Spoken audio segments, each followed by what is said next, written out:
All right, hey everybody. So last time we played, the party went to Argynvostholt, and they found a guy down here ish, at least on the first floor. He was like down, he was like around here.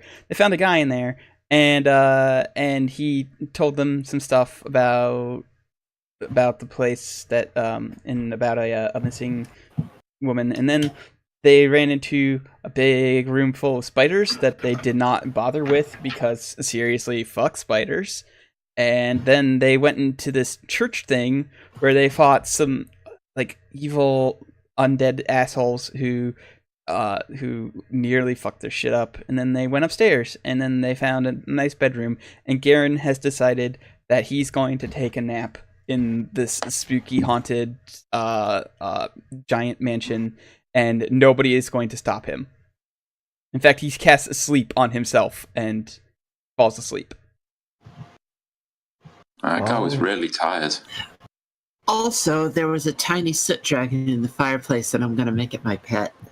Didn't it run off? It did run off, yes. These two statements are not exclusionary of each other. This is true. I bet you wish you had a cool pet raven like I do. I'm going to have a cool pet soot dragon, baby. I've decided that my raven familiar is named Quaff. I need to figure out where that thing goes. Hold on, it actually tells me. Oh, okay. I know where it goes now. Oh, Quoth the Raven. That's actually a really cool name. And I'm not just saying that because I live in Maryland and therefore am legally obligated to like Edgar Allan Poe. Why? Because he lived in Baltimore. He was Baltimore born and raised. Yeah, he loved the Maryland football team. The Baltimore Ravens, yeah. Yeah. In the library is where he spent most of his days. All right, so we can start now. We're waiting for Dijon to log on. He's running a bit late, but I mean, we have enough people to actually play. So, and I'm not sure where Argyle is, but Namtab still has control over Erasmus from that time that he didn't show up for that one session, and then Ape probably said, asleep. We were up late last night. Yeah, we were, and then Ape said that he will be extremely late, if not here at all, which is why Garen is taking a nap. I have two questions. Why were you up late last night, and why wasn't I invited? I think you were invited, and we were up late because we were playing Tiamos' Dungeons and Dragons game. Oh yeah, that one. Yeah. So. All right. Where do you guys want to go? I'm going to cast Speak with Animals. I want to follow the dragon. Well, we need to talk to it. We need to speak with it. All right. What, the dragon that isn't in the fireplace anymore? Yeah, it went this way. If we can catch it in 10 minutes, I can talk with it. Are you sure you don't want to wait to cast Talk with Animals until you get closer to it? And that way you don't have to. That way you don't have a 10-minute time limit. It takes 10 minutes to cast, you know. Oh, it does. Okay. It's a ritual. Let's keep moving. All right. Hold on. Let me reveal that. Let's let the tough guy with the armor go first. Let's let the player characters who are player characters go first. Oh. You saying that Joe's not a player character? All right, hold on. When you step... Yeah, you actually have triggered the trap. Oh, banging. I need to... Okay. Not token layer. Let's put it on the map layer for now. Alright, need to get to that proper page. Oh yeah, I forgot to read this thing when you got there. This T-shaped hallways has branches to the west, east, and south. 3 arched windows in the north wall look out to foggy grounds. So that's all that was. It's a T-shaped hallway, but we're saying it in a fancy way. So when you step into this particular square, a stone wall just shoots up from the ground right here, and Oh no. you hear some movement coming from both this door over here and this door over here. And at this point, I'm gonna need people to stay where they are and roll initiative. Okay, so I know that you might have put down one of those like cool little sonar things, Hmm. but I saw nothing. Yeah, same. Well, it's the doors on either side of the hallway. Okay. So you hear movement coming now from both of those. So let me. Sean, get in here. Luckily, you all managed to move all of your characters up to behind the wall, so you can all participate. We'll say the Oh, Bellatrix was good. following you guys. I'm very busy looking out these windows. Just FYI. Okay. So those are the correct. All right. That's real slow for me to say.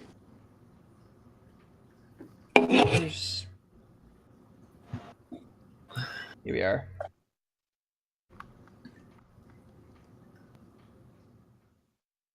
Cool. Erasmus is on the tracker, but he rolled an 11. Oh, okay. Add him. Punch that in. So let me also put it in. Oh wait, I guess we should wait for Bellatrix. Yeah, there we go. So descending. All right. So I guess the first one up is End. What do you want to do? So the walls are closing in, are they?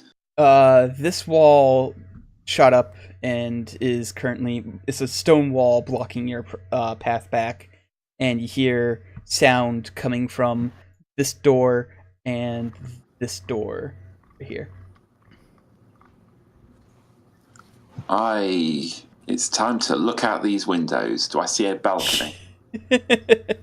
Okay, if you're looking out the window, you don't really see much. You see like the oh, actually, what's that?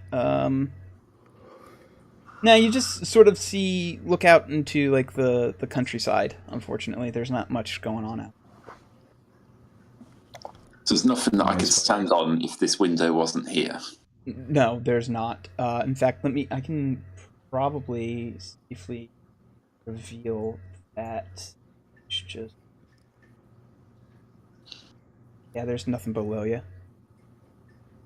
And Misty steps to the ground outside and bids the party adieu. I mean, I could do that. That's plan B.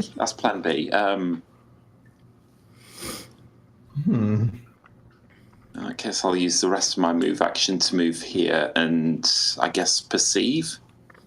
What you can do is, if you want, you can do a thing called ready in action, which is when something you can specify a trigger, and then when that trigger happens, you can specify something that you want it to do. So for instance, if you don't want to move at all, if you just want to go back to where that window, you can say, when one of these doors opens up, I want to Eldritch Blast the first thing that steps out of it. So the noises I'm hearing is like movement as opposed to the grinding of stone coming ever closer. Correct. It's movement from... In that case, I'm going to watch this door, and the first thing that steps through it is going to get an Eldritch blast right to the junk. All right. So next up The nuts. is the thing that's going to get blasted in the nuts, essentially. Does this game have called shots? Because that's a called shot if I ever heard one. No, I don't think it's a called shot, but I'll tell you what. If he rolls a natural 20, it is definitely in the nuts. So Otherwise, it's still definitely in the crush area. Like Yes. he might destroy his thigh. All right. So so you hear some more movement, and almost immediately the door opens up. So go ahead and roll your Eldritch Blast, because that guy, even though he's like off to the side, is right in front of the door, opening it up. So Come on, let's get him in the nuts. Nope. let me find out, and I click that. Yeah, that's a no. I believe that's And that is also a no. Those are two big fat no's. I'm sorry. Damn. All right. So let me see. That he moved 5 feet to get there. So, 15, 20, 25, 5, 10, 5, 30, 5, 10, 15, 20, 25, 30. We'll do a double action move for him. 35, 40, 5, 50, 5, 10, 25, 30, 35, 40. So they can't attack. They got up to there. And then opens the door. I believe is 5 feet of movement. So 20, 25, 30, 5, 10, 15, 20, 25, 30, 5, 10, 15, 20, 25, 30, 35. So I get 4 attacks because everything else was moving too far. So we'll go left to right. So these first 2 are against Gertrude. Rest in peace, Gertrude. I get fucking blasted. Rip all of our balls. I'm fine. You should be in front. Why do you keep letting go? Okay. I And should they be, get but and nobody they get ever trusts me to do it. They get that, which is multi-attack. So this is two attacks from the first one. Okay. Why are they rolling an advantage? What? Hold on. They should not be rolling an advantage. Just use the left number. I don't know why they're rolling an advantage. But No, So- yes. no, yes, okay. So you take 7 force damage from the first one, and then here's the second. And here's the second one. That's a natural 1 on the first attack. So, but I'm guessing that 18 that is a hit. Yep. So I gotta figure out how to make them not roll an advantage real quick. Hold on. Check the cap to make sure you've not got advantage always on. No, right. like their thing is different for Heck. like their character sheet is completely different from your guys's. Kind of weird. Oh wait, roll queries. Advantage toggle. There we go. Oh, it was the thing I said it was. Yeah, it was the thing you said it was. All right. Okay. So you take another 11 force damage. These 4 attacks actually are going to be against Bellatrix. So I'm pretty sure 20 hits both times. So you take 16 from that first one. And then jeez. You take 17 from the first hit, and then I'm guessing an 11 misses. Yeah, 11 definitely misses. Okay, so yeah, there you go. That's all their attacks. So Okay, so what is the total damage on that? you took 17, and then another 16. Okay. That's 33. Yeah, you can. The nice thing is that you can just type in minus the numbers that I punched in for you, and there you go. All right, Bellatrix, you're up. Out the window.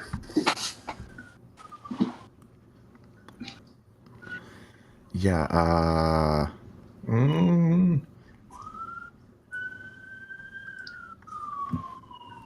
They're coming to a rest tab. Alpha's going to die punching.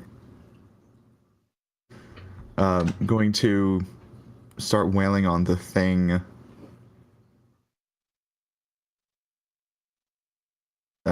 North of her. Okay. The 18 hits. The 12 does not. 12 does not. Okay. I'm gonna go ahead and make that a flurry of blows. Both of those definitely hit. So 5, 10, and 7 minus 17. Okay. Okay. And then with that bonus disengage from flurry of blows, she's going to. Aiden's going to move into that space on his turn, correct? The space. Like, Where are you going, Aiden, on your turn? I'm not exactly sure, because, like, on the one hand, if I'm going there, then I'm defending 3 of you, but also Gertrude would be on her own. Okay. Do these things look undead? They look undead, but you can't be sure without a history, or rather religion roll. Erasmus has turn undead. He does. Or, in fact, he has destroy undead. Yeah, I'm going to move up to that space. Okay. All right. So next up is Gertrude.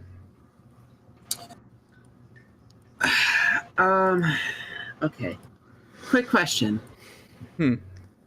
The rules for occupying the same space as somebody, is that You cannot end a turn in the same space that somebody is occupying, but you can move through ally squares. cool. So I could temporarily stand in the same space but have to move out by the end? Right. I would say that is fair. That is a good ruling. You can, as long as you All don't right. end your turn there. Right. I'm gonna start vibrating. Of course, as you do. Mm-hmm. Right. So that and I'm gonna use my action to basically disengage. So I Okay. can, take a 5-foot step, so I can step back out of that mess. Yeah. I'm gonna stand where Aiden is, so that I can have a good enough spread to hit everybody, and I'm gonna cast slow. Slow.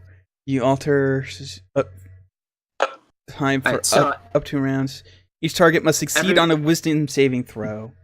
yeah, so all 7 of these guys need to make wisdom It saves. says up to 6.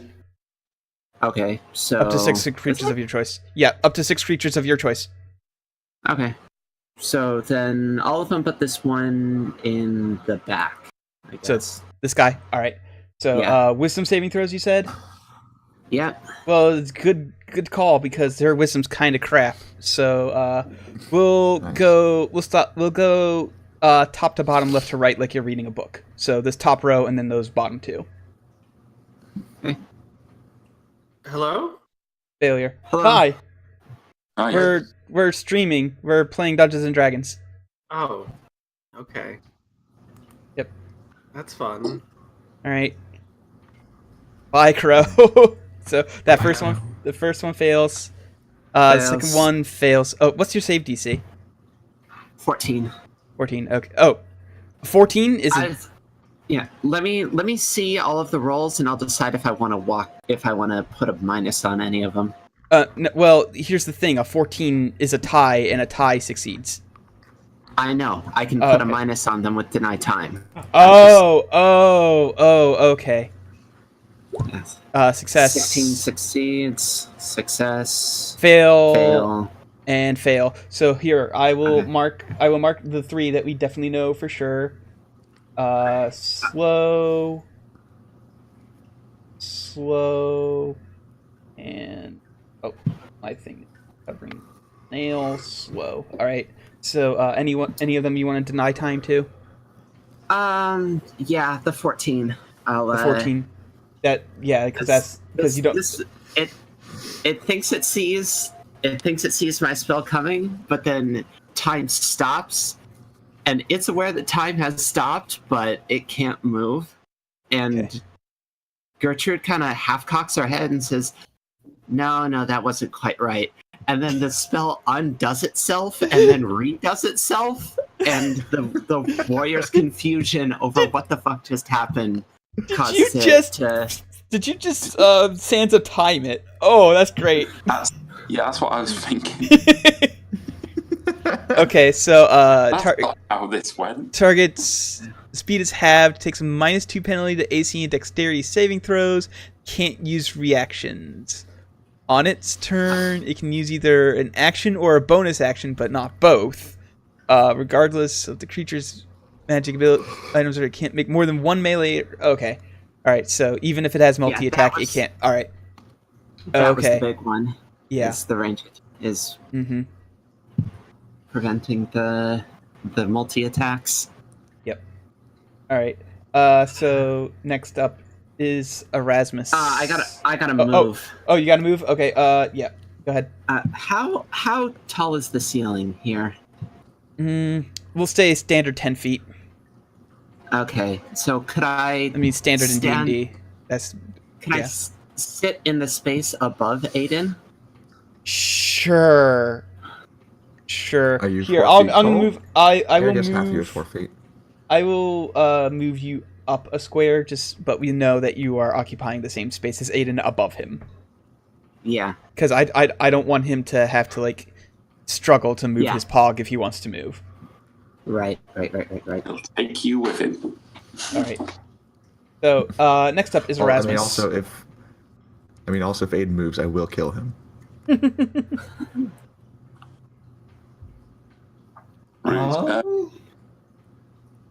Hey, these guys look undead. Let's do a religion check to find out just how undead they are. I have 7 hit points. You're definitely even though they look undead, you're not entirely sure if they are undead or what kind of undead they are. You've never seen or heard of anything like these guys before. Well, let's try turning them anyway. Okay. So wisdom saving throw. Hey, Kalon, what's these guys' challenge rating? This is important. What? Okay, I will answer this instead. What challenge rating can he destroy? Level 1 or 2 apparently is the No. thingy. No. So that they will not be destroyed, but they still have to make that. Oh no. That's challenge rating 1/2. Okay, so 3 then. I guess. I don't get it. No. So there's a challenge. There's a challenge rating. Like if things are below challenge rating 1, that means that multiple of them have to be able to have to be there in order to be equivalent to a level 1 party. So challenge rating 1/2 would mean that 2 monsters are an equal challenge to 4 level 1 characters. So he could destroy stuff like skeletons and zombies outright, but he can't destroy anything like tougher than that outright. Okay. That's what. Okay. Well, I Let's mean, just turn them. yeah, just unturn them. Okay. So they get a wisdom saving throw. All right. Once again, top to bottom, left to right, like we're reading a book. So fail, definitely pass, fail, definitely pass. I think that's a success. I'm pretty sure his save DC is either 15 or 16. If it's the spell DC, then it's 15. Yeah, so it succeeds, and that one succeeds. So I will mark the ones that are turned, which are a good one for turn. Should be like a holy symbol looking one. There's a holy symbol looking one. Pretty sure Where? that's what we used last time. Where's that? I don't see a holy symbol looking thing. Well, here we'll use that symbol. The little shiny man. It was this one that you used last time. Oh yeah. Okay, we can use that. Yeah, little wings. That's usually what we use in the other campaign where I play a flying Asimir to indicate that I have quote unquote hulked out. How I how I'd call it. So let's see. This one succeeded. This one failed. I mean, if it's just about turning, you could use this.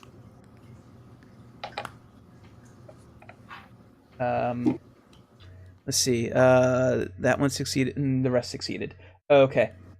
So all those others succeeded. All right. So that's your action, right? Yeah, as an action. Bonus action. Let's get that sword out. Is it a bonus for that sword? Oh yeah, yeah. The bonus. I think the Holy weapon or something. I think holy weapon. I think holy weapon is a special bonus. weapon. Yeah, Yes. let's get that Special out. weapons. It's a bonus. It's All right, a so bonus. go ahead. You cast that. I still need to make a pog for that. You go ahead. You cast that. You can make an immediate attack with it. So which one do you want to attack? I'm guessing this one that's already hurt and not turned or slowed or anything. Yeah, let's do that one. Yep. That would probably make the most sense. All right, so go ahead and roll. Yep.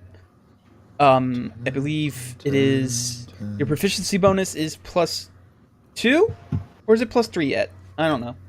I don't know. You guys are level 6, so I think it's still +2. Yeah. Oh, it's +3. Yes, it's +3. So +3, and then plus your wisdom bonus. Which is 4. So +7 total to hit. D20 +7. 15. That is a miss, unfortunately. So it swipes at him. It was barely a miss. Like he was very surprised that there's this magical sword that came out of nowhere and started stabbing at his face, but he managed to dodge it just in time. Jesus, he's a really good AC, huh? 16 Yeah, 16 is the magic number that you're going for. So Aiden. Apparently I'm trapped right where I am on threat of murder. Did we take a long rest after the last session? No. Or short? No, you took a short rest. In that But you case, couldn't he's take- out of level 2 spell slots. I'm gonna just do my lay on hands, I guess. What the hell's an Asimar? An Asimar is the opposite of tiefling. It's a half person, half angel, as opposed to a half person, half like demon or devil. Do they do trance, or is it just normal sleep? It's just normal sleep. Okay, then. I play an Asimar in Bobbin's game, so I know. Yeah, you've just let Erasmus be one. So Yeah. Wait a minute. So, Lay on hands, I believe you get 5 times your paladin level. yeah, 5 hit points per paladin So level. you have. I'm just wondering. Like, I actually 30. can't remember if I had any left. We'll just say that you have. We'll say that you have. Roll. Here's a good way of using it, of determining how many you have left. Roll me a 1d6.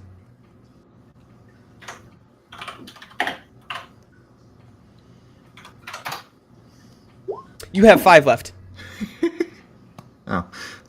Well, shit.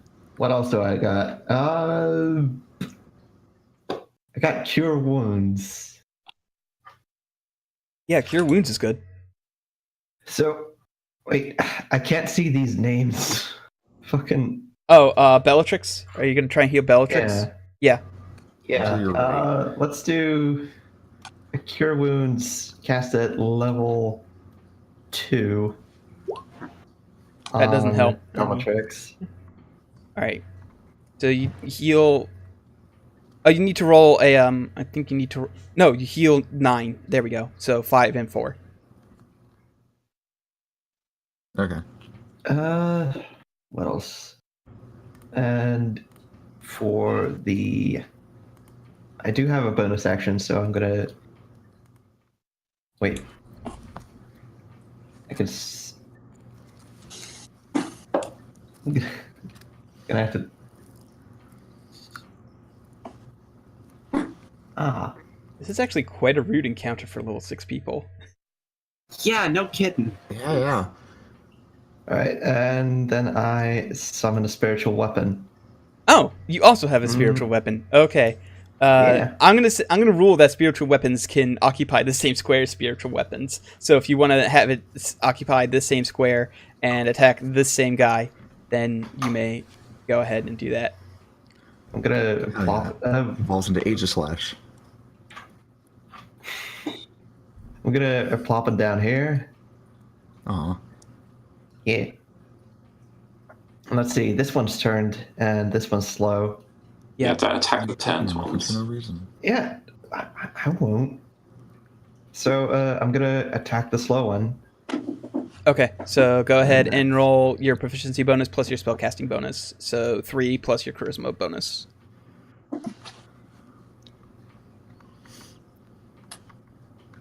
Wait. So a D3 plus my charisma. No. Your proficiency bonus is plus 3. And then Alright. you add so it's plus 3 and then plus your charisma bonus, and then you roll a D20 on top of that. And that's how you did.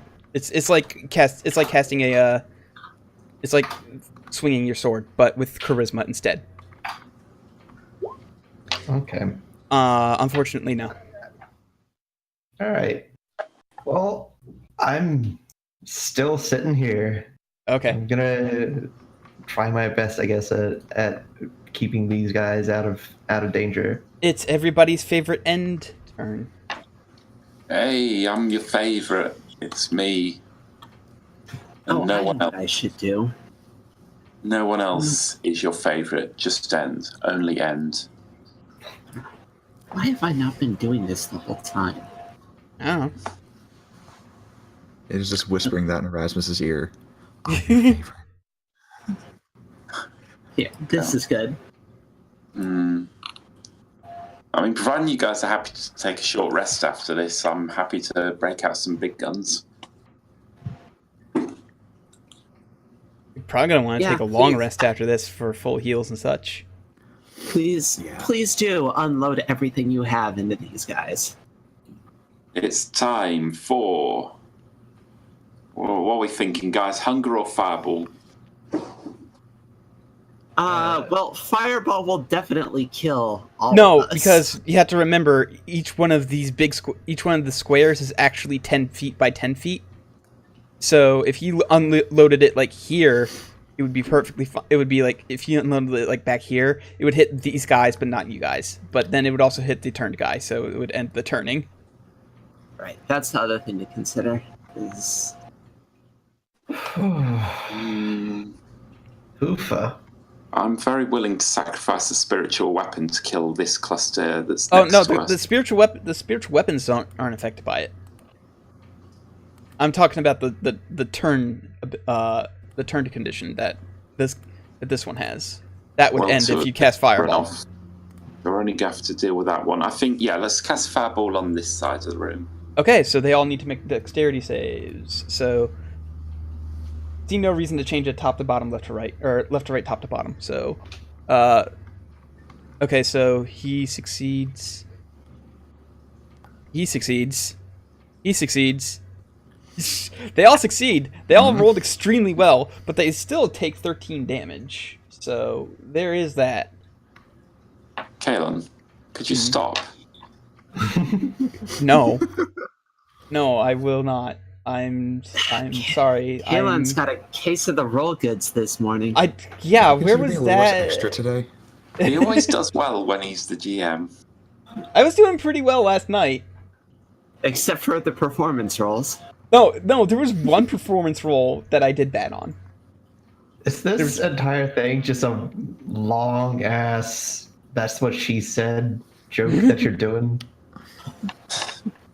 What was your good no. rolls when you were fighting the small mimic? I don't know. I don't know where my good rolls were. All right, so is that all you're gonna do, or do you have a bonus? I don't think warlocks get many bonus things that they can do. No, I don't get any bonus actions. I Yeah. could try speaking. I could speak animal at one of these things. I say meow to this one as a free action. It looks at you oddly. All right, so it's their turn, and By the way, what? Kaelon, Mm-hmm. just real quick, the radioactive symbol is my reminder for you that you have the wild magic token Oh right. Okay. that carries over from last game. Oh 'cause right, we right, haven't right, had right. a long Okay. rest. All right, so this one here is gonna actually move through you guys. It's incorporeal, so it just kind of moves through you guys. It feels kind of weird and gross. But Disgusting. yeah. So this one's gonna move 5 feet. This one's gonna move. Would Erasmus and Bellatrix get opportunity attacks on the one that moved through us? Because it Not moved out of really, the because if you did squares? that, you'd have a definite like there's a definite chance that you would hit your friend instead, because it's literally moving through you. So and like a then ghost? yeah, like exactly like a ghost. So 5, Oh, it's spooky, and- ghosty. 15, 20, 25, 30, 35. So it can't. This one actually can't attack, because it had to spend double movement. It has to spend double movement to move through you guys, which is the only thing that keeps it fair, I think. And then oh wait, that's right. These guys have to run away. So 5 and 15, 20. Over. Ooh, you can just get over here. I can just go over here. Right. So this guy has half speed. So oh, if they had half speed, they couldn't get that far anyway. Whatever. Probably on 5, 10, and that's where it stops. Because even though it can move through occupied squares, it can't end its turn on an occupied square. So that's as far as it gets. So they're gonna attack different people each one. So this is against Aiden. I'm pretty sure the 22 hits, and I'm pretty sure the 9 misses. So you take 6 force damage. Correct. This one is against Bellatrix. And disadvantage. Oh, okay. Well, that's good. So that is so that first one we're just gonna go is the 18, which hits as opposed to the 25. So you managed to negate it from being a critical. So you take 7 force damage for that first one, and then I'll click the disadvantage. And Wait, so hang on. Who took that? Okay, you did. So you took 8. You took Erasmus 7. Okay. You took 7. Erasmus took 6. And then this is the second attack against you being made against you. So it is in disadvantage, and I'm pretty sure a natural 1 misses. I'm pretty sure Yeah, that's a big ol' missy miss. All right. This one's against End, and I'm pretty sure it's in disadvantage. Nope. 9 misses, 8 misses, and then this one single attack, because it's slowed, is against Erasmus, and does a 15 hit Erasmus's AC? I don't think it does. No. It's got an 18. Okay. Yeah. All right. So yeah, you guys did pretty good there with the disadvantage and everything. All right, you're up, Bellatrix. All of the slowed guys need to make wisdom saves. Oh, to right, See if they can shake off slow.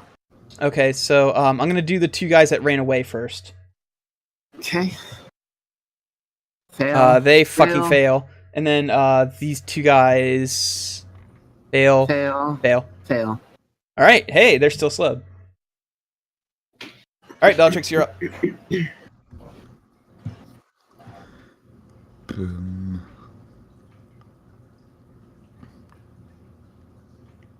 Nah, never mind. The 16 hits. There you go. Oh, The 27 hits. There's 2 of them hit. Takes a total of 14 damage. And guess what? You There's fucking one kill to it. my right. Nice. And Oh, then I whoops! die. Whoa! Bellatrix. Oh no! Oh, actually, You've you heard don't this- kill it. I was looking at the wrong pog. You don't actually kill it, but you do. You've deal heard of quite the a damage. speed force. Now we have the punch force. And Bellatrix has fallen into it. It's so beautiful. This is hyper punch. Fists everywhere. I gotta go, guys. Yes. Erasmus. Yes. It's Erasmus's turn. Yeah, it's Erasmus's It's my turn. Hey, Oh It's wait, not how did I skip you? What? You Gertrude's turn. deleted Bellatrix from the turn order Oh as well. yeah. Oops. Okay. That's What was your initiative? 12 or 13 or remember. something. It has to be before Gertrude. So Okay. and after the Phantom Warriors. 17 and So 12. there we go. That's perfect. I don't even need to rearrange anything. Go ahead, Gertrude. Okay. Okay, so I can't do concentration spells, so I'm gonna do a second level Burning Hands aimed at the 3 guys on the left. Okay. They need to make it's ranged spell Dex attack. saves. Oh, No, dex saves. saves. Damn Oh, it! Why okay. is it doing this again? I don't know. So it's dex saves. All right. Dex saves. Top one fails. Slowed one succeeds. Not slowed one fails. I take it. It's Oh, you need to roll your damage. Yeah, So half. Yeah, half or half damage save. on save. Okay. Oh, okay. That's why I was confused because the guy who was really damaged moved. Got it. So this one dies. This one takes. The slowed one succeeded, right? Yeah, the slowed one Yes, if succeeded. we're going reading order. And then this one takes 12. So it looks kind of messed up. Ignore this real quick. I'm gonna just see if I can. There it goes. Okay. Fixed it. Also, go ahead and ping off your wild magic. While you're looking that up, we will move on to Erasmus. I don't. Oh, did I not? Oh, I Hey. haven't made a macro for that yet. It turns out that Argyle's an idiot who forgot to put something in Erasmus's character sheet. Oh, Wait, really? What Oh. happens? What happens? your size increases by 1 size category for the next minute. Oh. Uh Vader, no. Oh no! So, Everyone else so you fell see Gertrude, casting some fire, and then all of a sudden she just gets really big. Are you okay up there? Isn't Gertrude standing on Aiden's shoulders? No, No, Gertrude, she's on the I was ceiling. sitting on my You can't- broom you kind of like over his head. yet. Oh, I thought you were on the ceiling. Oh, okay. So No. yeah, so your broom, because you're so much heavier than your broom now, you had to sort of make an emergency landing over here. So you're on the floor again. Since when do you have a broom? Since the Valaki incident. Anyway, it's Erasmus's turn. What's Yeah, Erasmus gonna do? It turns out that he can use channel divinity to preserve life, but he didn't put it on his character sheet. Oh no, he did. He just put it at 6th level for some reason. Mm. Well, he's a moron. Yeah. Oh no, I think that is a thing that doesn't happen until 6th level. No, starting at 2nd level, Oh. right here in the book. Anyway, his cleric level's 6, so that's 6 times 5 is 30. So you all get to divide 30 hit points between you. You can only heal up to half your HP, so I'm guessing that'll take Gertrude and Bellatrix back up to half HP. I can take 5 of that to put myself at 22. I only need 12 of those. And then the rest are wasted. Not unless Yeah. you want to give it to the Ghostman. But yeah. That seems like a bad idea. That seems like a very stupid idea. Why would you even suggest that? I don't Oh Appreciate no! it. Have you considered Wait. making friends with them? know. And then it's time Oh, for the it's spiritual yeah. weapon to Are you attacking the slowed one or the one on to the north? the one who's standing on the spiritual weapon. Okay. Go ahead and make that attack. 22 definitely hits. So we'll see Yes. what's the damage on that. I It's think 1d8. it's 1d8 plus wisdom modifier. Yeah, plus 4. And that's radiant damage, I believe. Radiant damage? Let me see. Force damage. I've got the thing in front of me. Oh, it's force damage. Well, I mean, nothing. I don't think anything really resists force damage. I think that's why it's there. I think that's why force damage it literally exists, is so that it can't be resisted. All right. Aiden, you're up. Let's see here.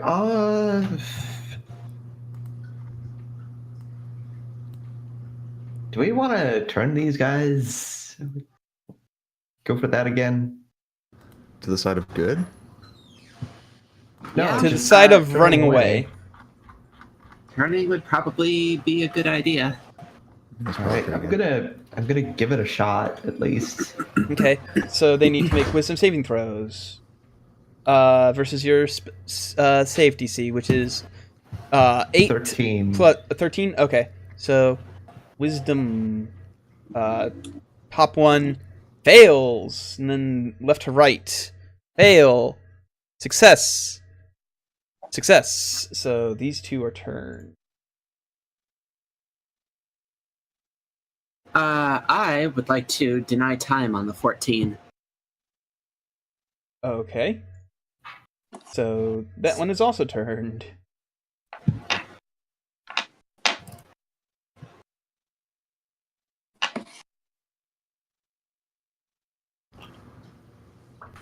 All right. So on their turn, they will have to run away. So, really, the only one you have to really worry about at the current moment is this guy right here, who's not looking too hot, actually. So, that's an action. You still have your bonus action to attack with your spiritual weapon, or move it if you want. Let's see. Because remember, if you attack something that's turned, that ends the turn effect. Just a quick measurement. Can I position my spiritual weapon in my space? Yeah. I don't see. I have been ruling that it can occupy the same spaces as creatures, so I don't see why not. Just gonna position it here. Okay. Just so that I can actually click on my dude Okay. and make an attack on the one guy who dared not to. You had the audacity to not want to run away. Pretty much. Let's see. 20. So plus 5 plus 3, I believe. Oh my. 27. Yeah, that's a hit. Go ahead and roll 1d8 plus charisma bonus damage. This charisma. Let's see. Yeah. It's only 3, but that's 3 more than what it had before. And Well, I tried. I feel a little dirty doing this, but let's take that one that isn't actually. That one's too near me. It might hit me. It might try and hit me. I don't think that's a thing that that you can do. They can do anymore. I don't think that unless you take a specific feat, or they have a specific ability, they cannot actually attack you while you're casting spells. Because I guess Wizards of the Coast realize that's bad and not fun. No, I mean this guy might try and attack me, and that Okay. that will not do. I mean, he tried to attack you before. It just didn't work. It won't do. It won't do. Clearly, I have to make more of me. Oh. Okay. I mean, that's my action. All right. Wait. I'm That allergic was- to pain. You did that with Erasmus's thing. Yeah, but Yeah, no, that's his spell. Like he just had clicked as and then forgot to change it back to end. Yeah. But that is not a cleric spell. That is a definite arcane bent spell. I know that much. yeah. Right. So the Phantom Warrior's turn. So here's the thing: they have to run away, and by doing that, they provoke attacks of opportunity. But if you hit, then it ends the turn effect. So if you don't want to take the attack of opportunity, you don't have to. So my question is as follows: Bellatrix, do you want to take the attack of opportunity? Yeah. Yeah. Okay, go ahead and roll it.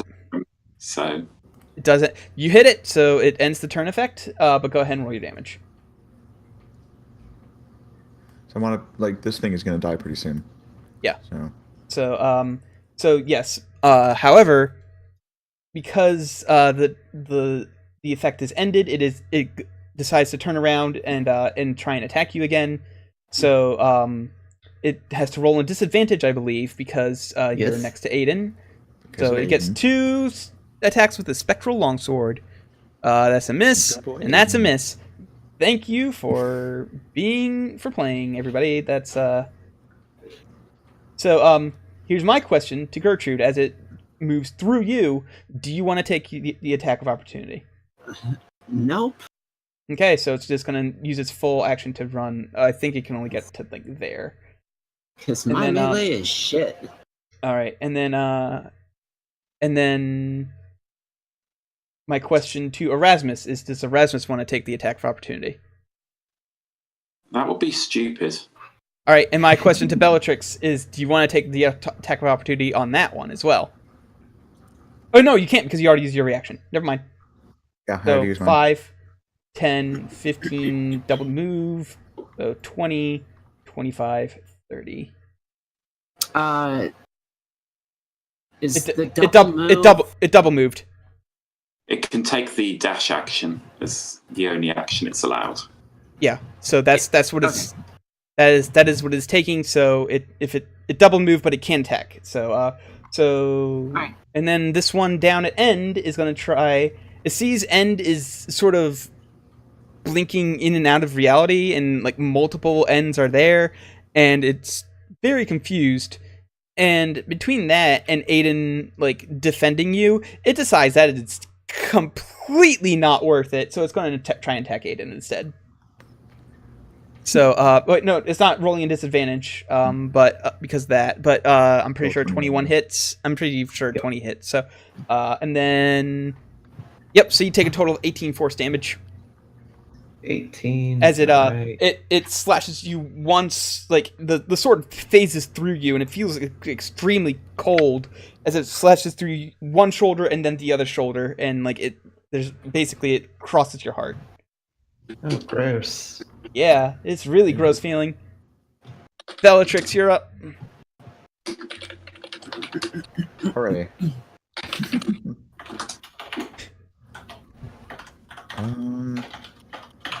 Alright. See if I can kill this thing. Ah, jeez. Okay, Wow, yeah, 3 of them. that's 3 attacks. Or that's 3 Almost. hits. Okay, so yeah, you obliterate that thing. She strangles its spectral neck with her own 2 hands.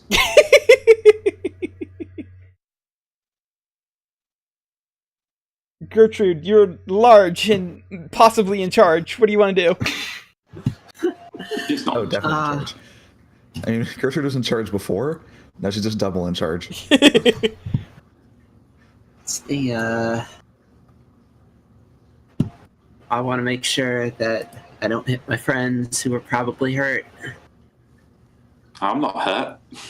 Oh wait, the slowed ones have to make wisdom saving throws. Wisdom save, yes. Yeah, so I'm gonna do the ones that ran away to the left tower first.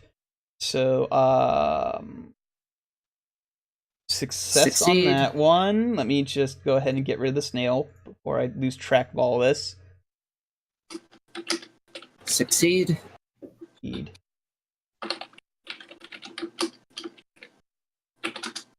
Fail. Fail. And then the one that ran to the right tower Succeeds. Succeeds. So most of them are no longer slowed, but the good news is all the ones that aren't slowed are still turned. Yep. Well, I think at that point, having only one be slowed isn't worth keeping a concentration up. So you're gonna drop that. Okay, I'm gonna go ahead and remove the snail right now. Yeah, I'm gonna use my wild magic nonsense to give myself advantage, and I'm gonna witch bolt the non-turned one in front of me. Okay. That is a hit. 17? Yep, a hit. For Go ahead 4. and roll your d12. Okay, so it takes 4 lightning damage. Okay. And I need to... It's looking fairly messed up, but still kicking. And keep in mind, you guys are going to have to like take. I'm not gonna make you guys roll like for those. Like once if you guys manage to kill this thing, which I don't see why you wouldn't. Then like I'll just say you guys managed to kill the other ones that are turned without too much trouble. They're effectively out of the fight anyway. That'd be gang up on them. Yeah, that'd be fair. Being able to just focus them down one at a time. Yeah. So like I don't see why you wouldn't do that at that point. So all right. So that's your whole thing, right? Can't do anything else. Yeah, that's my whole thing. Okay. Erasmus is up. Man, Erasmus has basically no attacking spells. He has Hit him Yeah, with but your mace and your to be- special weapon. To be fair, like that's not the cleric's job to attack things. The cleric's job is to buff, debuff, and keep the party alive.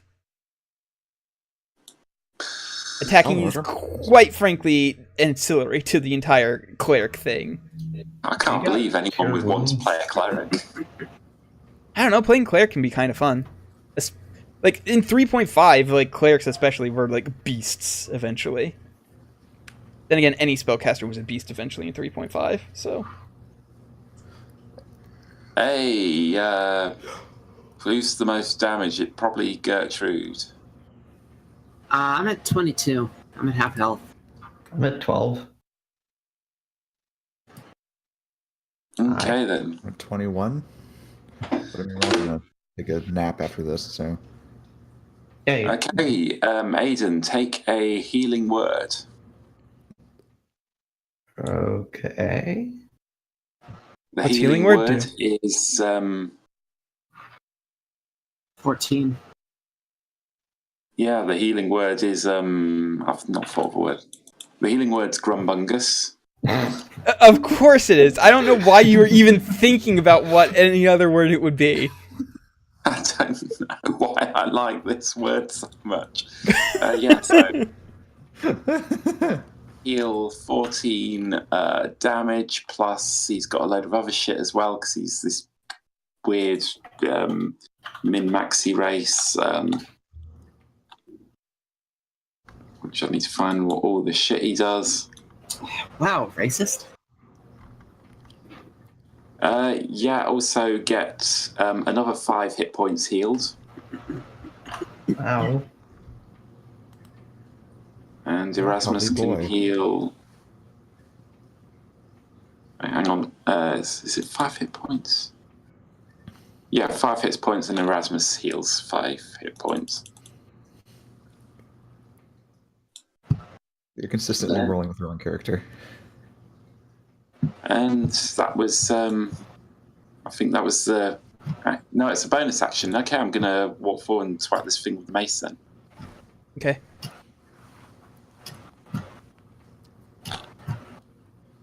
And since you used your bonus action, you cannot attack with a spectral weapon because that's a bonus action. You may want to. Oh yeah, because that was the healing, wasn't it? Yep.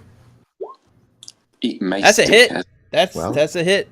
Okay, so Yeah, not it bad. takes it like because it's incorporeal, it doesn't take as much damage as you're expecting, but or maybe because as much as you were expecting. Basically, I'm saying it has resistance to basically non-magical physical damage. Aiden's up. It Good thing I takes didn't cast Sacred two, Flame. baby. It takes two, baby. And shoots a wicked look at Gertrude and shakes his head.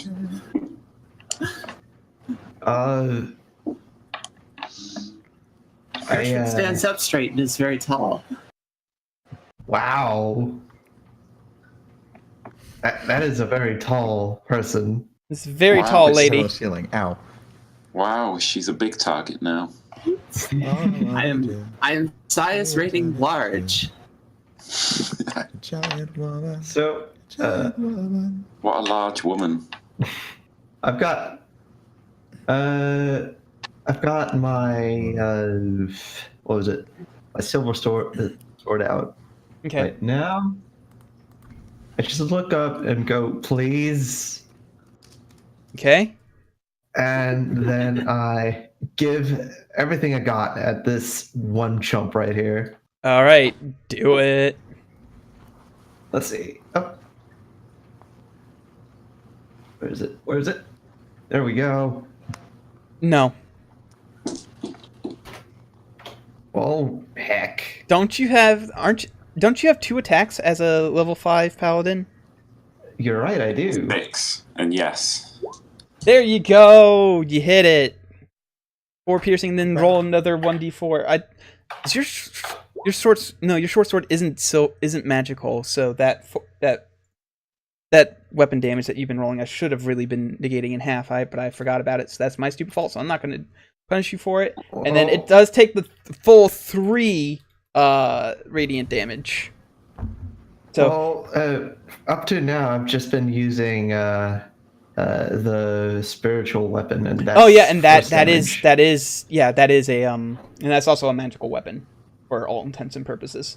So and you're up. Kill this thing that only has like 6 hit points left. Isn't Aiden going to use the spiritual weapon? Oh yeah. The Who, divine me? favor was a No, he bonus can't. action. He can't because divine favor is a bonus action. Alright then. Yep. End looks a little disgusted at himself and casts Sacred Flame. It's okay. We're all a little bit It's a disgusted. dexterity save. Okay. Well, That's 8 radiant damage. it burns alive in radiant damage. And here's an ability that they should have been using that I completely forgot about. The rest just blink out of existence.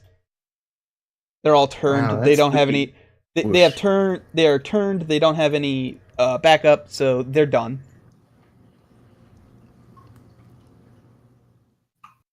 And then I guess I stop concentrating and there's only one end again. All right. So after a couple more seconds, Gertrude shrinks down, and then I'll say this: after 10 minutes, the wall disappears. The wall disappears. There we go. Okay. Gertrude looks visibly disappointed when she gets regular sized again. Oh, Aww. Now it's time to sleep again. what Right. even is in these mattresses? Well, if you give me a second, this room is littered with the wreckage of ancient bunk beds. 5 dirt-caked windows allow precious little light to enter, and between them are 4 empty armor stands. Empty torch sconces line the walls. There we go. I was hoping for torch scones. I'm hungry. Empty brassiers. And Empty then, braziers. There's nothing sadder than an empty brazier. All right, and then okay. Tattered and faded drapes cover the windows of this circular room, and empty torch sconces line the walls. Broken bunk beds and armor stands are strewn on the floor. Oh shit! Are we gonna take a long rest? Because I have literally one spell slot left. As he falls asleep, Hen's Falls face first on the bed. Okay. Aiden, when you are inspecting the bed and like when you sit in it to go take a nap, your butt sort of hits something harder than it should hit, and then when you look under the bed, you find a small wooden coffer. Oh, what's in it? Take the coffer. You open it up, and there are 4 potions inside. Take it. They all look the same. Do I know what they do? No, because in order to do that, you would need an identify spell, or you could just drink it. Say identify spell. So the sleeping man says, sliding across the. So the floor. And you can tell that all 4 of the potions look the same. So once you identify one, you have identified them all. And when you identify one, you identify it as a potion of invulnerability. I take one. Seems like something I could use.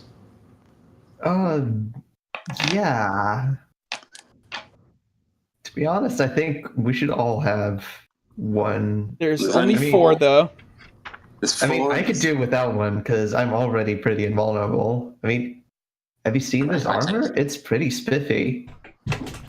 I have no idea what the potion of invulnerability does. And that's actually a thing that you learn when you identify something is what they do. So give me a second, and I will look it up. Bellatrix stuffs a potion into her pocket. Ever and then find goes back to sleep. treasure, magic items, 135. I'm very disappointed in Gertrude, though. She should have found this treasure before Aiden. Okay. Boy, I want to sleep. I want to sleep too. I am spent. You have one job. Potion of invulnerability. For 1 minute after you drink this potion, you have resistance to all damage, and it's a syrupy substance, and it looks like liquefied iron. So, you've got that. You got 4 of those to divide up how you decide.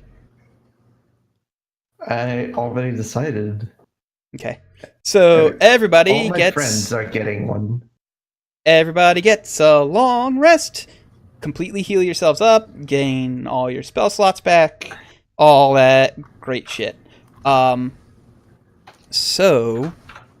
the Praise next the Lord. Yep.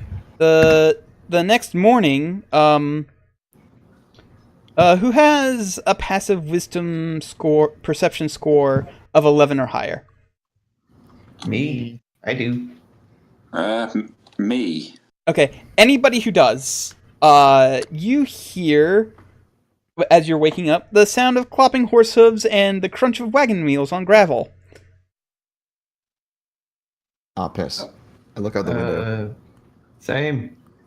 You see a Vistani man ride up in with a draft horse, and this draft horse is carrying what appears to be a wooden coffin. And so when that happens, he gets out, he lays the wooden coffin at the front steps of the mansion, and then he hops back on his horse and he rides away. Oh, Strahd's here. Well, that doesn't seem important. That seems like the very opposite of what is the reality of the situation. Hey guys, you know what we should do? You know what would be funny? Should we set fire to that coffin? No. Hey guys, what's going on? There's a coffin outside.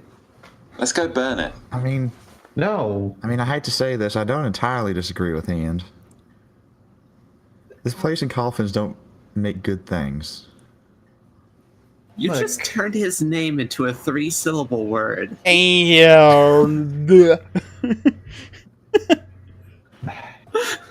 Erasmus agrees with End. Well, I'm gonna check it out. You can. Okay. I've drawn time- a coffin down on the first floor of the map, right in front of the doors. I'll Alright. I'll come with. I'm just saying, the last time I opened a wooden box, it had a terrible thing in it. Yeah, that's why we need to set fire to it now. Why is there still Z's there? Get rid of those Z's! They're coming with me. Fine. Erasmus is sleepwalking. Wait, hold on. And No. you actually came here. Can I ask Okay. you a favor? Alright, Yeah. when you guys get there, let's see. Whose name is on there? We'll say it's N's. N's name is on the coffin. And can I ask you a favor, please? Yeah. Can you open that thing with your thaumaturgical skills? I probably can. I mean, if you think about it, a coffin has a lid, and what is a lid but an upside-down door?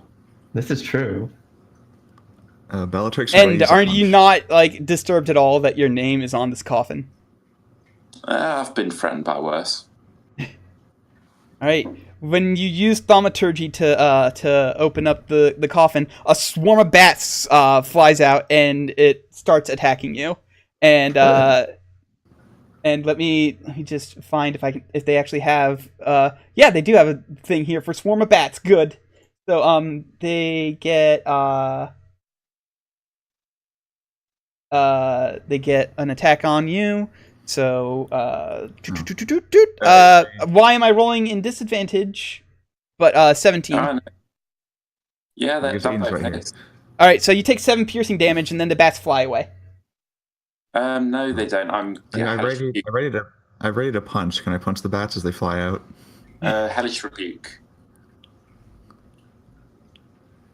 Okay. What does Hellish Rebuke do? They take 26 damage unless they can make that spell save, and that's fire damage. What save is that? Oh, dexterity. Why am I still? What?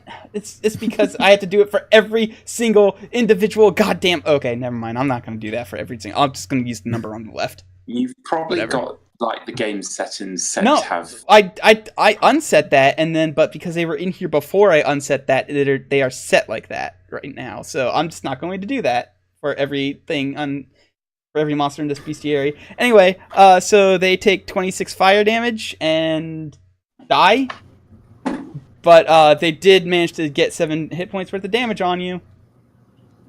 Yeah, they sure did. Erasmus casts Healing Word. Why would he Yeah. waste healing word on 7 hit points? Because I don't know, I'm controlling him. Don't 'Cause his don't best do friend that. ends. Let's be Alright. intelligent with our resources. I mean, In canon, I'm mind controlling him right now. No. Does this coffin look valuable? No, it's a fucking wood-ass, basic-ass coffin. I smash it. Alright. Well, I guess we've learned not to touch coffins. Back upstairs, friends. Oh, we've got the room here. Let's look in You this. learn not to touch coffins. Go in here. This is true. And I'll have you know that this is all very new to me. I've Okay. never gotten a coffin specter. Coffin We were literally gram! attacked Coffin by gram for vampires in end! boxes, like- Coffin gram! Oh, a telegram for end. Can This I coffin. this door open? What door? I don't even know where you are. Everyone else went to the top floor. Oh god, okay, let me take care of the bottom floor first, because I know where people are there. Good news, guys. You split up the party. This kitchen has been plundered, its tables overturned, the floor is littered with rusted utensils and smashed crockery. Narrow windows flanking a hearth look out over a cemetery. An open pot hangs from a hook inside the blackened fireplace. It rattles on its hook and bobs up and down, as though something is inside of it. Hey guys, I found something moving. But I could use the kitchen to make some great breakfast for everyone. Not really. With what ingredients? I bought ingredients when we were in town. I'm the party's cook. He is the party cook. This has been established. Why does anyone trust N to eat what he makes? You've eaten it before. You didn't die, so it was great. Didn't you literally poison one of us? No, He poisoned the town himself. wine supply. Oh, yeah, And that's also that too. myself And also the town. times. Well, I mean, the wine makes. You poisoned the town. You poisoned the town with a youth potion. which Anyway, I are guess you is gonna yellow. go investigate that pot, or are you just gonna? I would love to. Yeah, let's do this. Let's All right. all in. When you open the pot, a bat flies out and flies away. And attacks you. No, it doesn't Does attack. lots of damage. It doesn't. It doesn't attack him. But Critical hit, you're dead. it's actually a completely unrelated bat compared to the last thing. I don't know why this is such a bat centric episode, but there we go. I just want N to be harassed by bats for the rest of the session. This shit is driving me batty. We're literally fighting a Dracula. So What's that? All right. Hold on. I'm gonna take care of the upstairs people first. So Bellatrix, you open up this door, and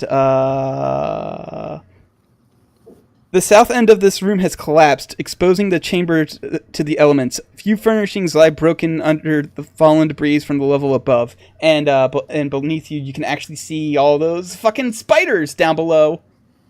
You just let the spiders out. And they're in open area. They just choose to live there. And then I'm gonna spoil it. This one has the same exact description. So, all right. Looks like they're both useless and empty. Yep, they're both useless and empty. So Gertrude, let's see. I need to find the proper description. Okay. Ooh, this one's actually pretty long. The contents of this room are draped in cobwebs. Between curtained windows stand a black marble hearth with a sculpted mantelpiece, above which hangs a framed portrait of a handsome, well-dressed man with a wry smile and a thick mane of thistledown hair. Opposite of the fireplace is a large bed with a rotting mattress and wooden posts carved to resemble dragons. Almost combine the words carved and resemble there. Across from the double doors stands a tall wardrobe, its doors hanging open, revealing a dark and empty cavity. The only other piece of furniture is an overstuffed leather chair that faces the hearth. Bellatrix, Aiden, I found a thing. I would appreciate a buddy while I look at this thing. Steal the painting. Which runs over. I would like to examine the thing on the hearth. The hearth? There's like some sort of carved thing sitting on the hearth. I'm trying to figure it out. Like, of which? Oh, a frame. It's there's a portrait above the hearth of the well-dressed man with a thick mane of thistledown hair. There's nothing carved on the thing. The what was carved were the bedposts. They looked and they resembled dragons.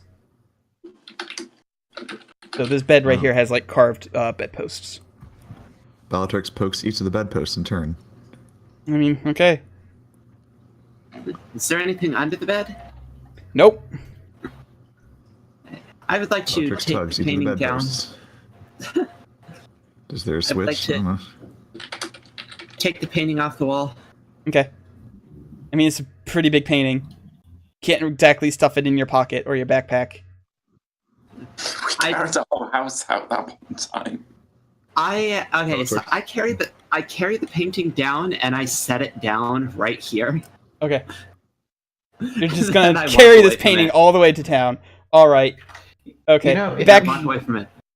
downstairs. And then I Oh, God. lean over the railing and I holler downstairs at End. Hey, End, I found a really huge painting and it's kind of nice. Okay. Okay. A So painting would be easier to carry around if we had a large wooden container, such as a coffin. yeah, but too bad it was smashed to Painting- bits, unfortunately, as Ed said. It's fine. I can summon a ghost horse to take it back to town. Oh, that's right. You have Painting- spectral steed.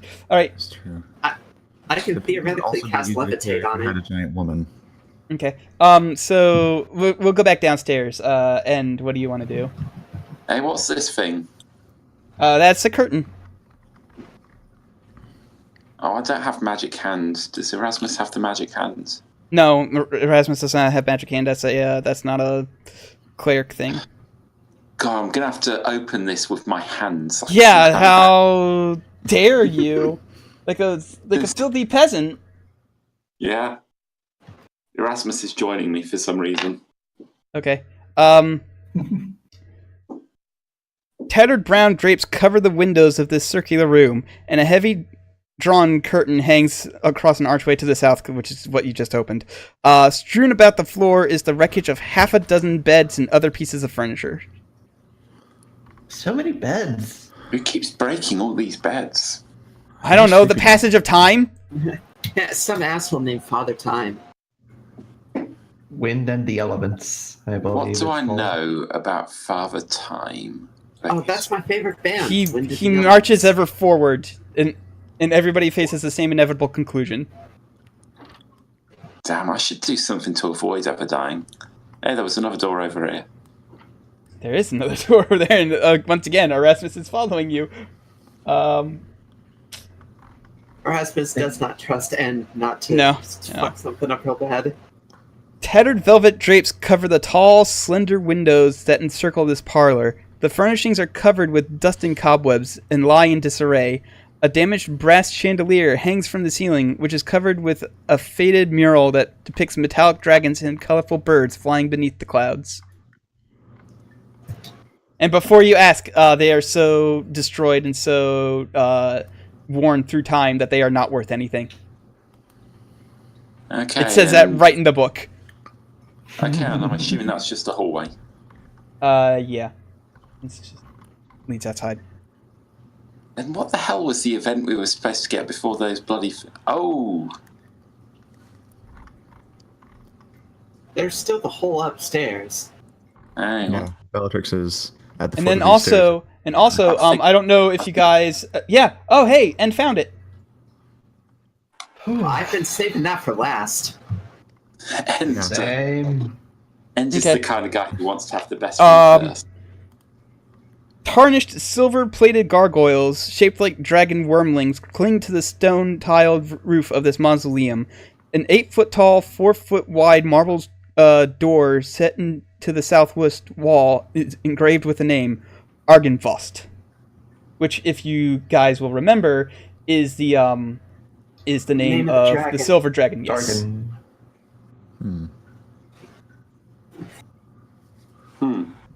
Interesting. Looks like a place we should investigate right now, right this second.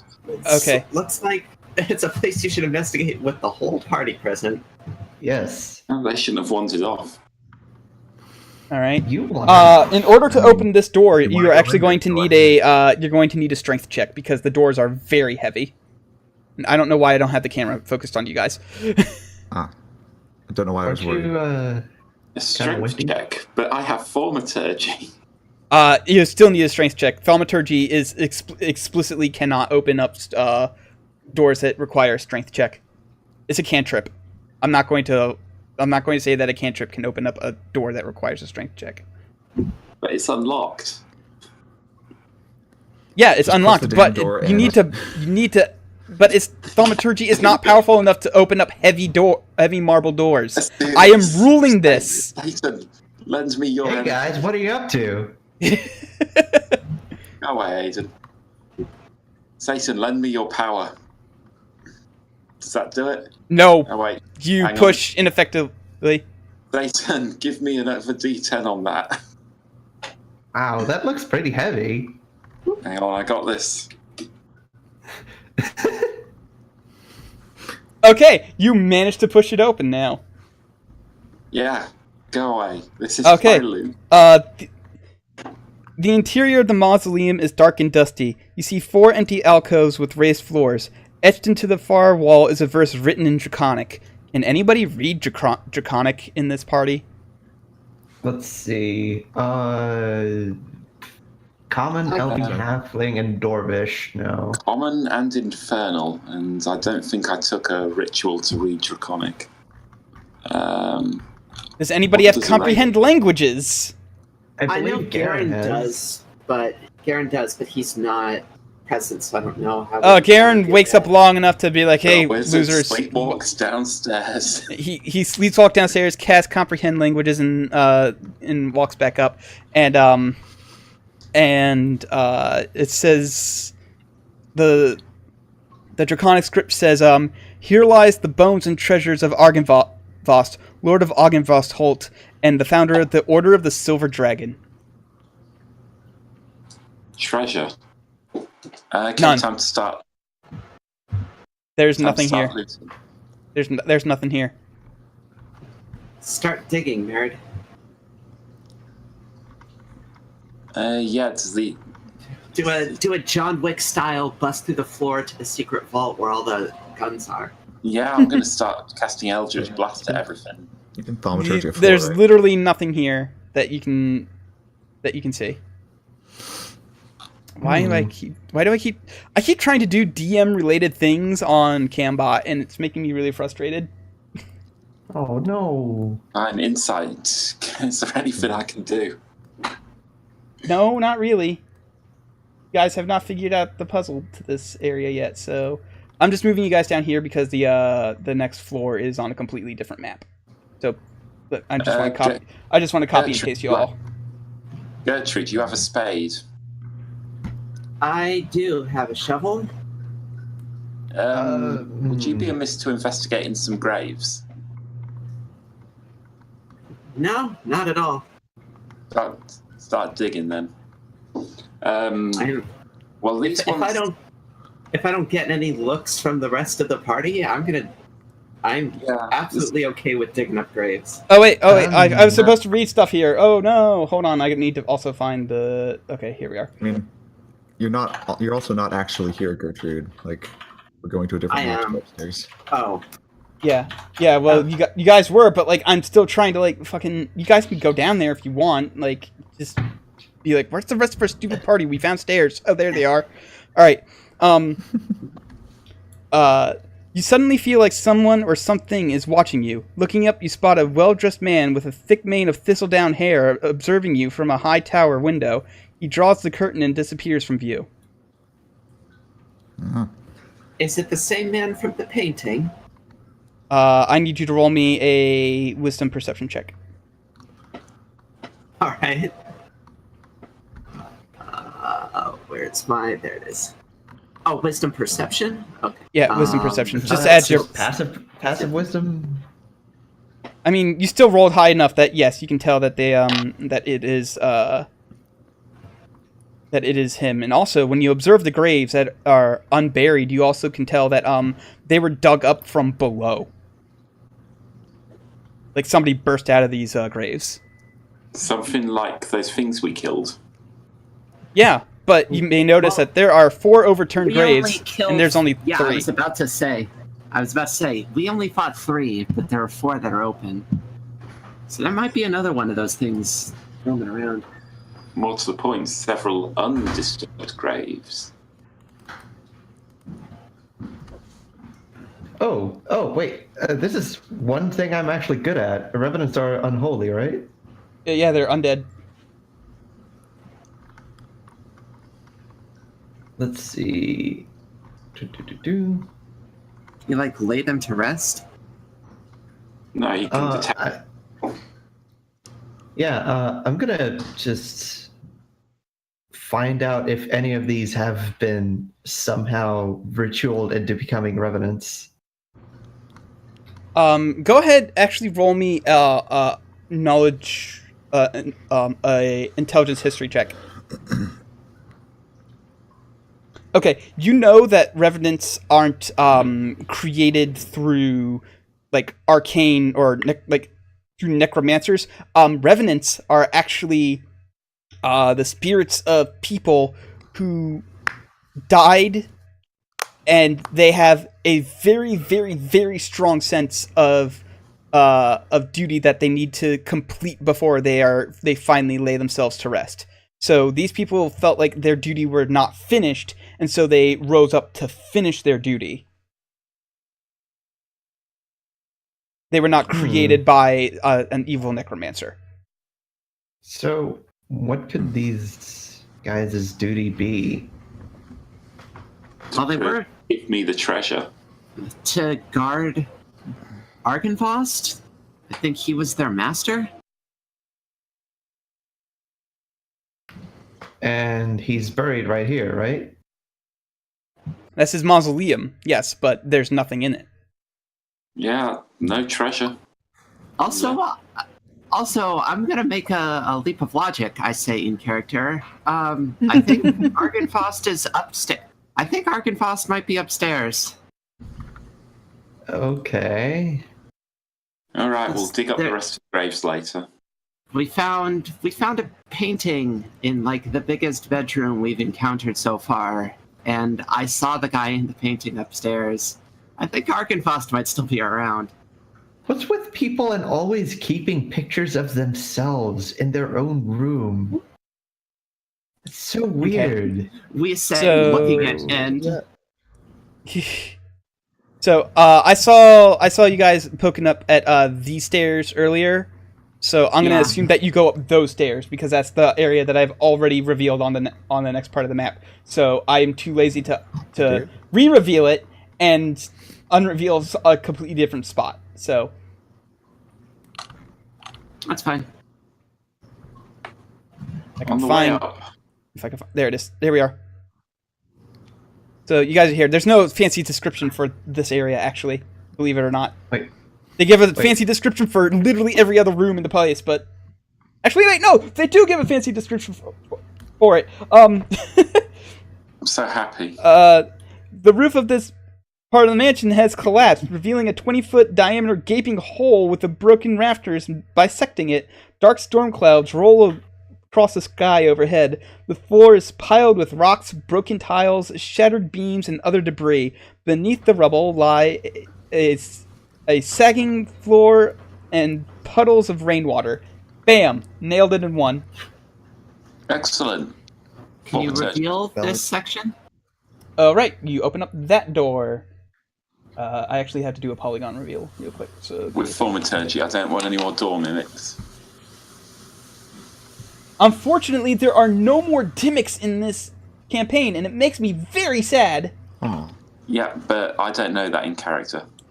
Okay, this is fair. Thank you. All right. That's my dude. Okay. Through the dust and cobwebs, you see faded war banners adorning the walls of a spacious chamber, in the center of which stands a heavy wooden table. An iron chandelier hangs above the table, which is surrounded by 6 high-backed chairs with wood-carved dragons perched atop them. Slumped in the 5 chairs are skeletal humans tattered in chainmail. Let's not go into that room. Hold on. The corpses tilt their heads in your directions, and one of them growls, "Why do you disturb the dead?" We seek the implements to sword? kill the Devil Strahd. Who says hello to Argynvost, by the way? No, not. He didn't say. Did he say? Tell you to say hello to He said Argynvost? hello to someone. No, he said Lord Godfrey. Oh. I am Lord Godfrey. Yeah, Strahd says hello. Of course he would. We seek the implements to kill the Devil Strahd. Then we actually share a similar goal. We understand by way of fortune that a sword belonging to his dead brother is here. Yes. The Sun Sword. No, it's the brother's sword, not the son's.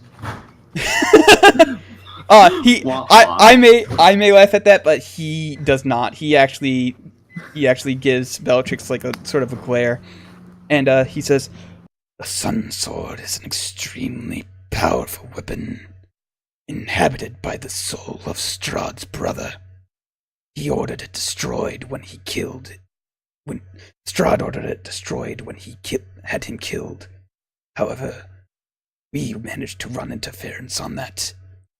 And then, shortly after we retrieved it, it grew a blade of pure sunlight. So it's a lightsaber. Essentially, yeah, actually. Would you be willing to turn the sword over to us? That is not up to me. Who's it up to? It is up to our leader, Vladimir Horngrad. Ah, and where is he?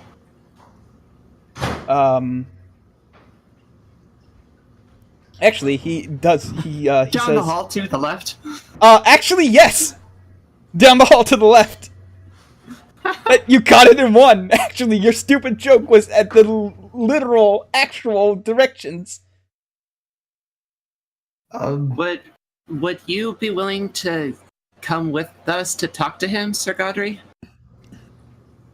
I'm going to need you to roll a persuasion check on that. Oh, I'm gonna give myself advantage on that one.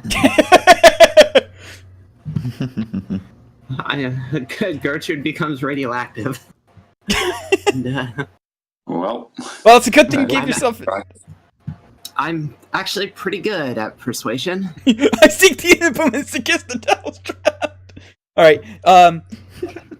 He actually looks at you, and he goes, "I suppose it would probably be for the best."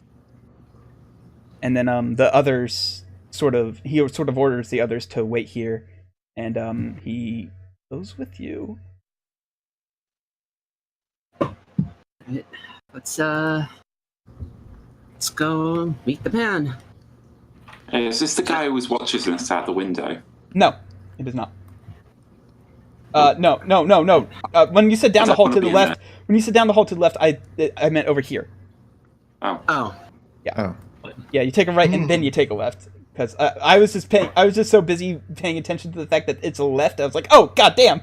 Your stupid joke. No. All right. Let me reveal the area. Bellatrix helps the ancient old man over the rubble.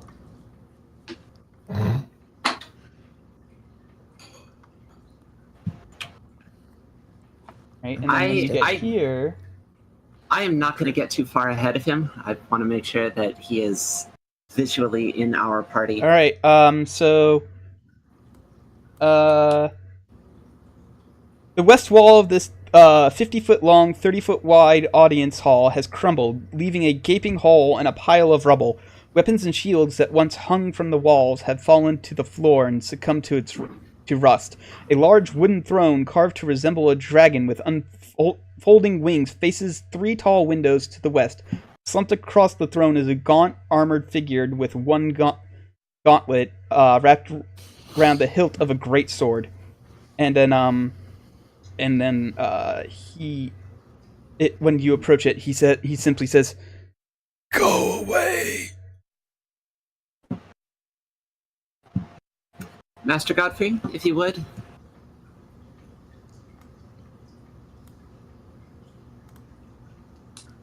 And then he doesn't seem to acknowledge you. He just sort of keeps staring out the window. What was his name? Godfrey told us his name. Vladimir. Here, I'll write it down. Please and thank you. The guy we were leading, not Vladimir, the other guy. Sir Godfrey. Oh, Sir Godfrey. Yeah. Okay. Yeah. Sir This guy. Yeah. Oh, It's okay. Godfrey. There's no F. I misremembered. It's Godrey. No, it's supposed to be Godfrey. It's supposed to be Sir Godfrey.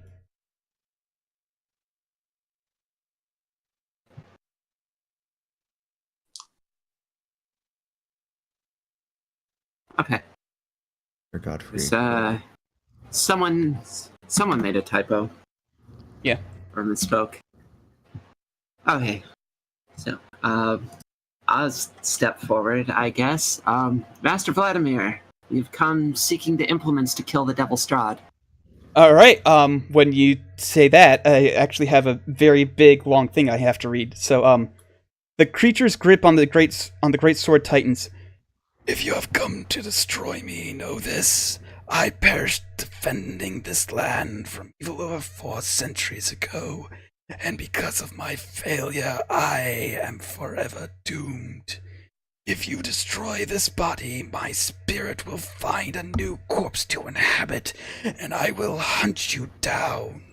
You cannot free me from my damnation, nor would I wish it. If you have come to free this land from the creature that feasts on the blood of the innocent, know this: there is no monster I hate more than Strahd von Zarovich. He slew Argynvost, broke the life of the knight I once loved. And at that point, Sir Godfrey kind of just sort of looks to the side, and destroyed the valiant order to which I devoted my life. But Strahd has already died once. He can't be allowed to die again. Instead, he must suffer eternally in a hell of his own creation, from which he can never escape. Whatever can be done to bring him misery and unrest, I will do. But I will destroy anyone who tries to end his torment. Oh. I can tell you where the reincarnation of his missus is. I mean, Strahd seems pretty happy right now. Yes, but he has not been happy the last 3 times that this has happened. I don't know. He seems pretty jolly. He's just searching for his missus, who's in a church in Voloki, for the reference. Yes. You know, if you wanted to go and see her, perhaps kill her. No, do not end her innocent life, but do not seek to destroy him. He deserves to suffer for everything he has ever done, both in life and in death. We could find a way to make him suffer, but we can't do it if we can't properly oppose him. And for that, we need the sword. I mean, if you're after torture is my middle name. My name is End. He does not feel pain. He is a creature of the dead and the damned. So the name's End, son of Mephistopheles. I'm pretty good at, torture, pain, anything. Did you not just hear the part where I said he's dead and doesn't feel pain? What the fuck is wrong with you? Yeah, there's pain other than physical pain. Look, there's a psychological, and he has been feeling those particular kinds of pain over and over for 4 centuries. 3 times his beloved has returned to life. 3 times he has failed to get her. And I understand that, but imagine this. All that, but also he has his arms and legs chopped off and is permanently exposed to sunlight, real sunlight, thus crippling him further. There is no real sunlight in Barovia. Strahd has... No. There is, and I believe it's within that sheath of yours. At that point, he actually pulls the sword out of his sheath, and it is not a sword made out of sun. It is a very nice, great sword, but it is not a sword made out of sunlight. And he says, disappointing. He says, I will not allow anyone to grab that sword. His suffering must continue eternally. And at this point, he waves a hand, And I won't make you guys roll initiative quite yet, Oh, damn it. but let's just say a bunch of people here, as well as the number 36. Give me a minute to delete that. And an S. Also 2 S's. Also 2 S's? Two of What? them. Where's the S's? What? I don't even see them. There's, Oh. There's one by each stair. Oh, You well, got- those are... guys, pretend you didn't see those secret doors. I can't believe you left your S's exposed. Oh, no! And, Oh, yeah, that's- those 6 of those spectral warriors appear. And at this point, Sir Godfrey sort of walks up, and he says, Vladimir, my love, no, this cannot be allowed to continue. Strahd, he is a blight on everyone. It is not fair for so many to suffer just for his own continued suffering. and if anybody else wants to chime in, because I'm not going to have this automatically succeed and have me, the DM, do all the cool shit. Yeah, I'm not really seeing the whole point in keeping this entire place just covered in, well, covered in fog. People can't really die. They keep coming back. What? Imagine what an even end. is- All right, Aiden, go ahead and roll. If you intentionally... Oh. Aiden, go ahead and roll persuasion in advantage because Sir Godfrey is giving that to you.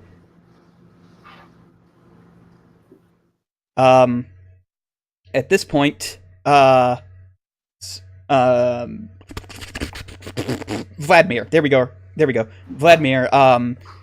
He looks at you all, waves his hand again. The Phantom Warriors disappear. That is what they are called, Phantom Warriors. Let me come back on the GM layer. I'm surprised I didn't manage to get Godfrey in that. That is quite impressive. Congrats. I mean, 2 of them are still there. And he says, Very well. I do not have it here, but it is in the tower. The beacon must be lit as well. If we are ever to move on from our undeath, the beacon must be lit. Okay. Our purposes will be fulfilled should that happen. How do we light the beacon? Fire, probably. to that he says, with that he says, To that, I do not know, or I would have lit it myself long ago. So probably not fire, guys. I turn to Godfrey and I say, could you show us the way to the tower? and he says that, and the two revenants look at each other with a bit of a longing before Godfrey moves along. And I need to actually find out where the tower is, so give me a second.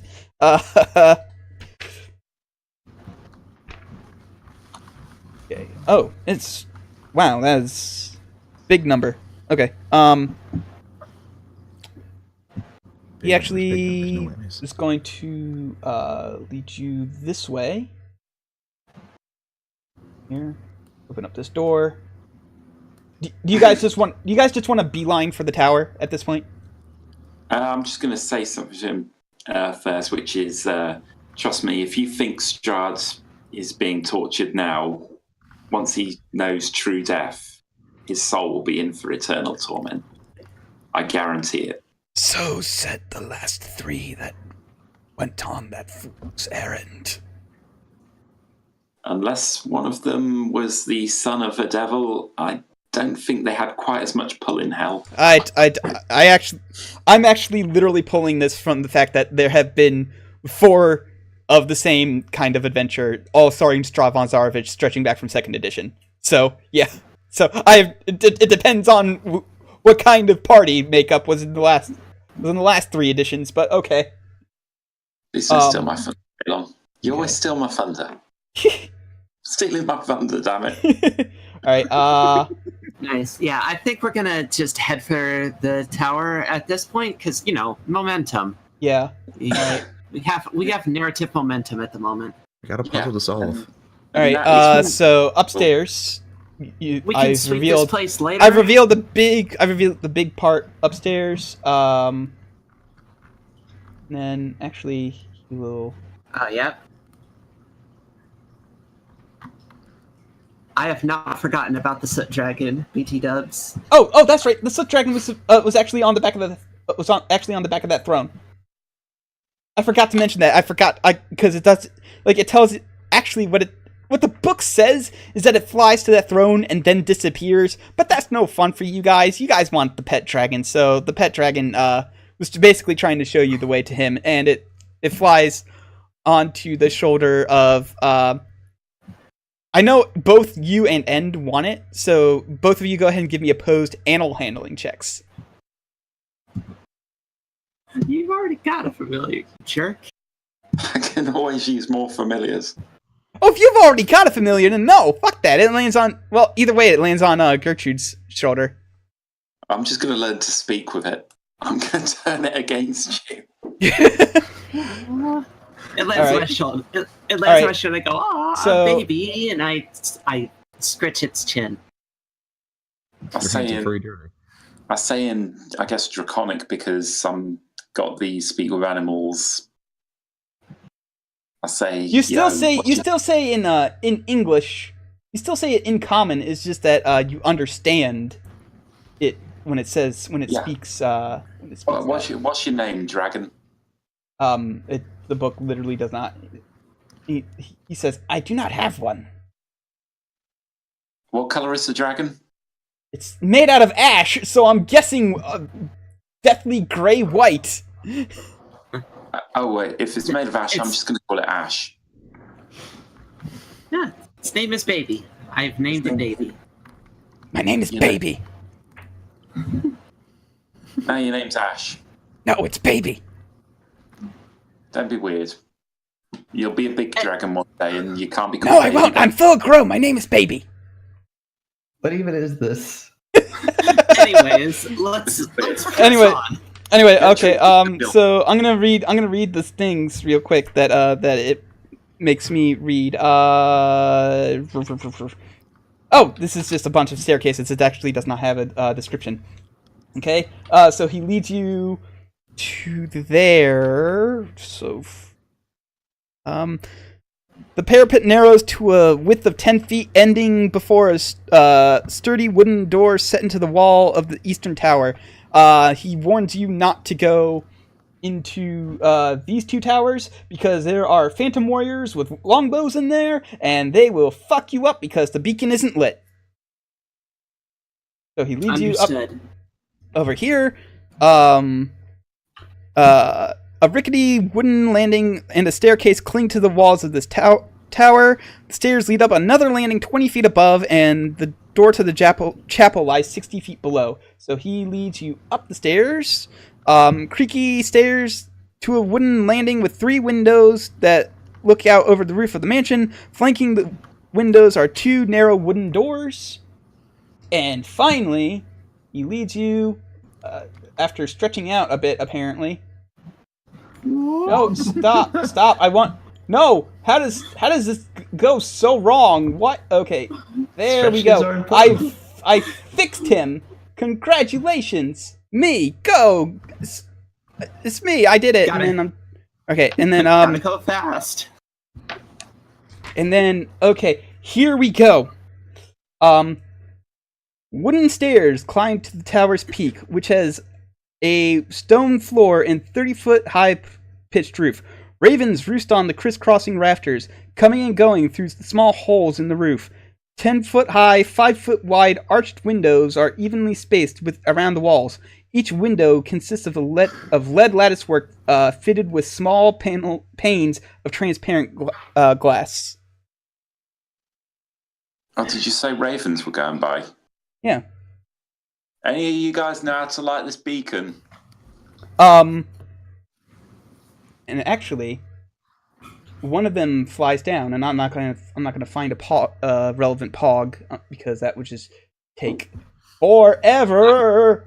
There, But, there a are bunch of ravens 7 already. Yeah, there are 7 ravens in the No, room. no, no, already. because no. I'm saying it flies down, and it turns. It changes its shape, and that's too big. Whoa. How do I make it not Ah. that big? Anyway, it's supposed to be people size. I don't know why it's so huge, but it actually turns into a person. And Hello. and it's actually a person that you recognize. Hey, Strahd. No, Oh, Actually- it's the guy from the painting. I bet. no, it is. Let me find his name. It's Tom. Remember back in Valaki when you went to the Blue Water Inn and there was an innkeeper there named Erwin Mardikov? Yeah, I don't. There he is! it's Mr. Mardikov. Why are you a bird? Why are you I'm a- here? I'm a bird roughly half the time. And I'm here you because your destiny has brought you here. Okay, so how do we light the beacon? Ah, the beacon. Well, we've been looking around, and my family and I and the crows all, like, sort of, ruffle their feathers and sort of look a little bit proud. We found, in a gargoyle, somewhere on the, I think it's the 3rd floor. There's so many damn numbers that I don't know which floor that's actually in. Yeah, it was actually up here on the roof. We found on the roof a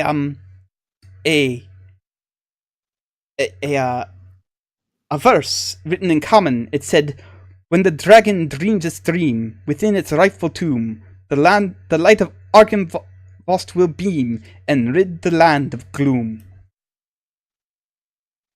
Oh, so we gotta Dragon. find the Is there course a- and put it in his. I hold out a The piece of mausoleum. paper. You write Yeah. that down. Is there a dragon statue in the room? Skulls on the outside of that mausoleum. No. Yeah, I'm actually not sure where the skull is supposed to be. And we don't need it. And the only dragon in here is Ash. My name's Baby. No, it isn't. Stop that. You're being weird. I'm probably actually going to change that. That was just a dumb joke. But let's not worry about that for now.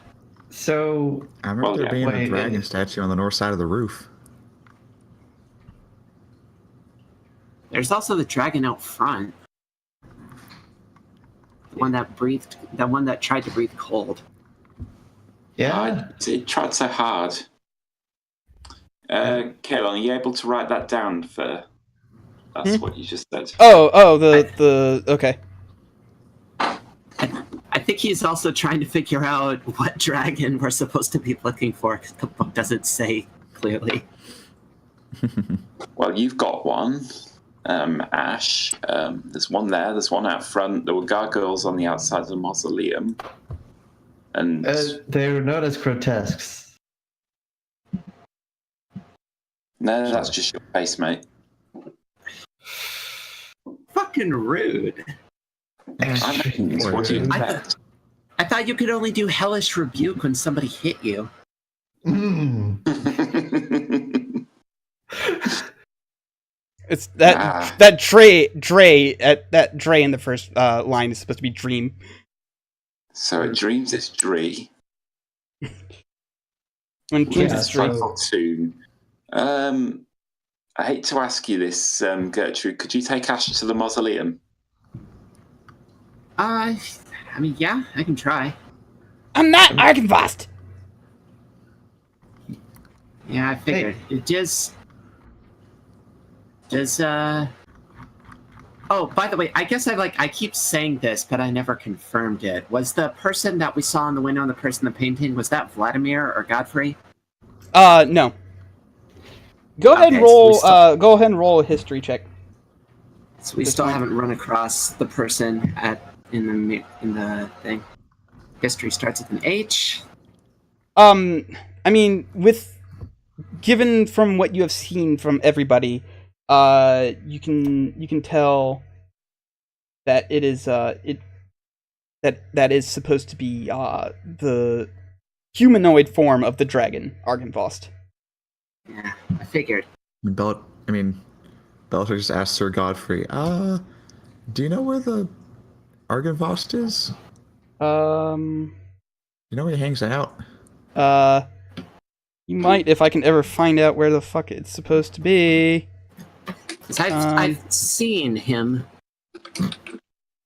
Actually, I know the window that he was looking down from, so I should be able to, like, finagle where that would be in the mansion. Well, he was looking down on the graveyard, which is roughly, it was to the north of the chapel. We're above the chapel right now, so possibly this tower. So that's the tower. That's where we came from. Yeah. Yeah. So it could be here, or it could be this one Probably here. like But in if this we one. go in- I literally cannot find where this fucking skull is supposed to be, so I'm just gonna put it somewhere appropriate. There's also the whole rest of the roof, like, out this way. Yeah. Yeah. So However, later, because we don't want to get in a fight. However, on the west windowsill, you see a broken sword. But the thing about this broken sword, it doesn't appear to have any rust or doesn't have any rust on it at all. So I'm to take 10 minutes to detect magic. Broken how? The blade is broken, but the hilt is completely fine. Oh, okay. I just throw the hilt over to Aiden and say, hey bud, this looks like your speed. Okay. Oh, And let's take a look. Aiden, when you catch the hilt, a brilliant blade made entirely of light appears. So we don't need to do anything else. Let's go home. Wait, no. Let me still gotta find. this guy. Let me just hand that out to everybody, because congratulations, fucking found the Sun Sword. Go to players. Show to everyone. So we found the sun sword just lying around. Yep. Mhm. Yep. I mean that's sort of the Salute. deal. Like they're in random spots of the map. So Out of curiosity, does it only activate for a holy person? Because there's a chance we might have, like, come with no holy people. no, it doesn't activate for holy people, but Yeah, let's find out. Chuck it this way, Aiden. No. You might use it to smooch a vampire, and I won't have that. all right. We So also don't know how slowly it deactivates.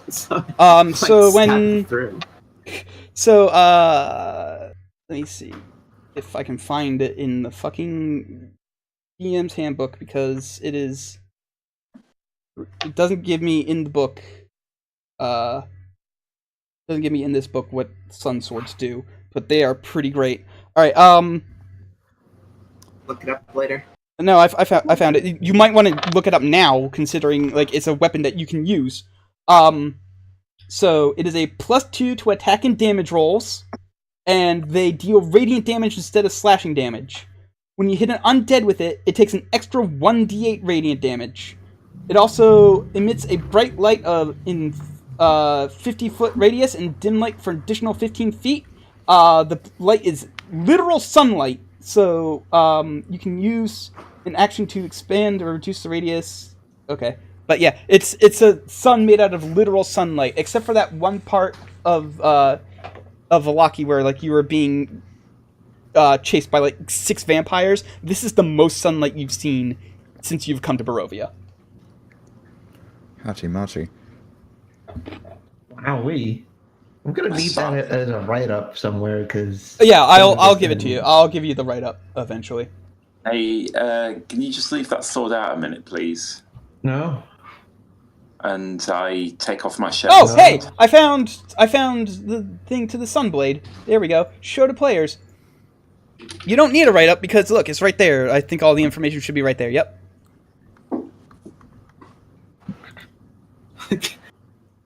Wait, so this is different than the Sun's sword.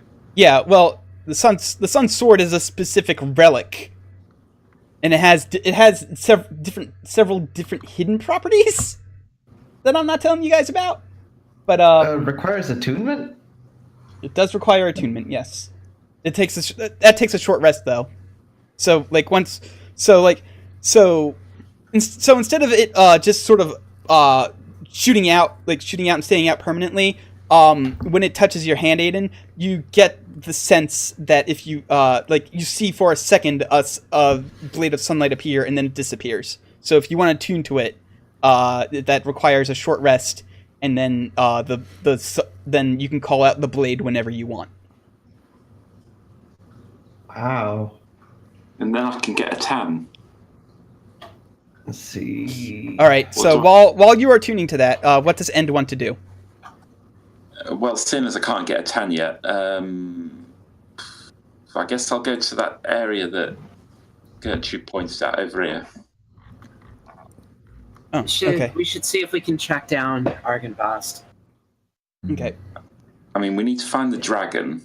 Also, what's his name does not know where Argynvost is.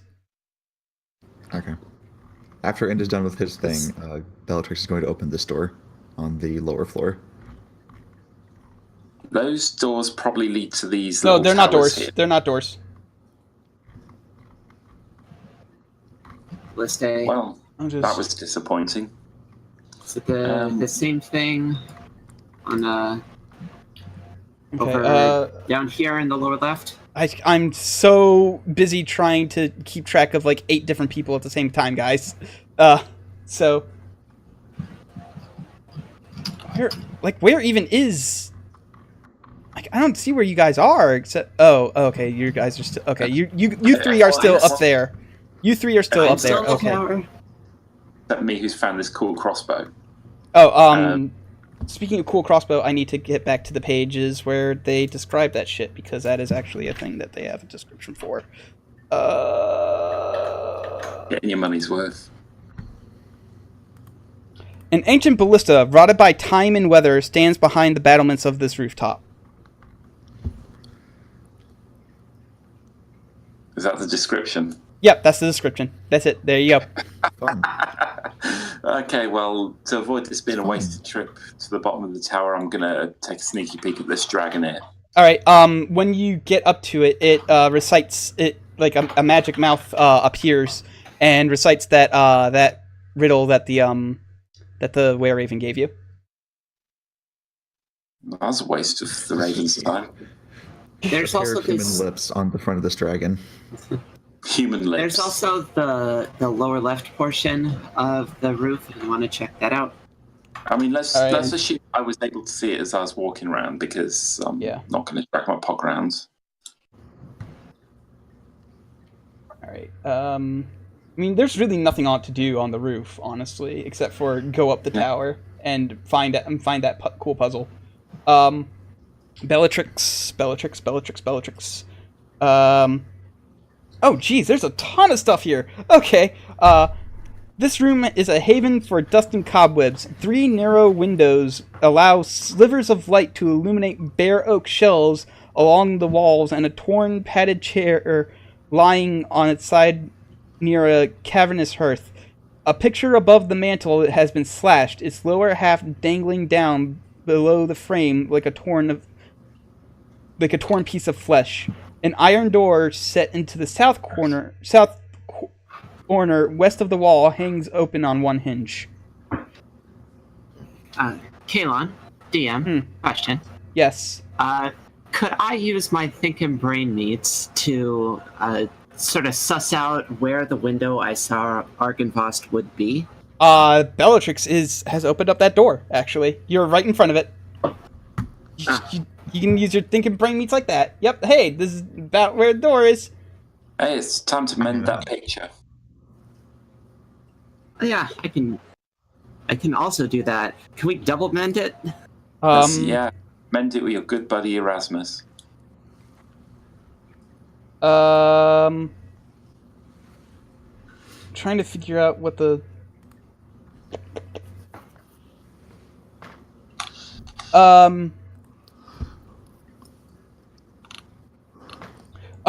okay. It actually does tell me where the skull is.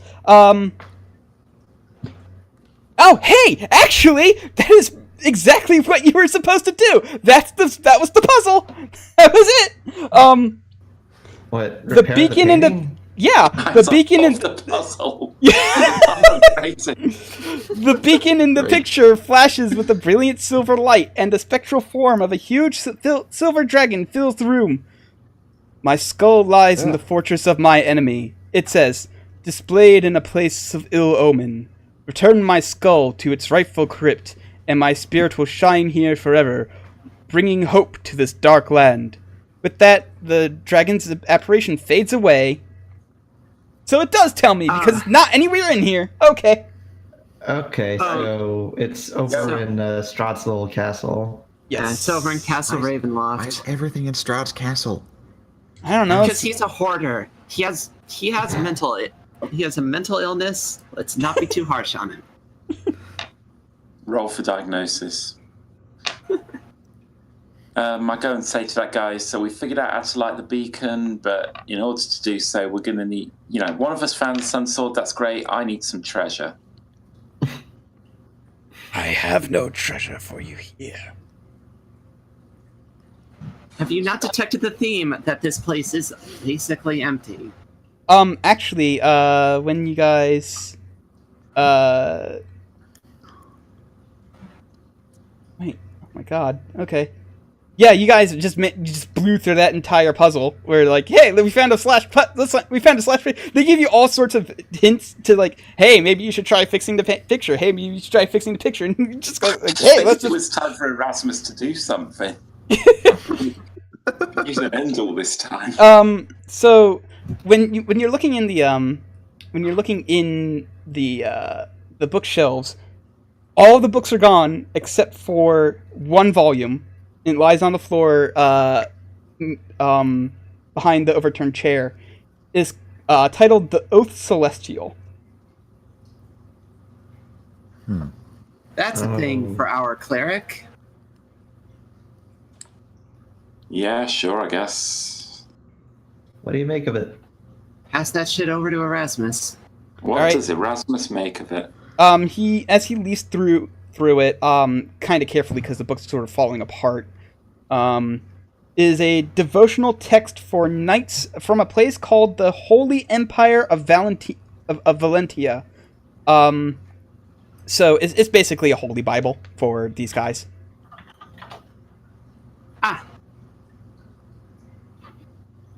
Is it worth anything? Does it do anything? Not really. You have a feeling that they didn't take it because it's a holy book and they probably burned them when they touched it, but it's not really worth much. Ooh. Would they like to hear a reading from it, says Erasmus? It's probably been a while since they heard anything. Not really. I mean, Doesn't give me that you guys have specific enough details problems about already. it. We can just. I think our business here is concluded until we can Yeah, get it's time off to of that skull. Is there anything else we can do in this place? Not really. I'd like to grab the book in case we ever make it back to any place of worship. Okay. Who knows? Sure, Maybe we'll they pop want to back preserve into- it. Now, I'm sure we'll pop back into Valaki on our way to Kresk.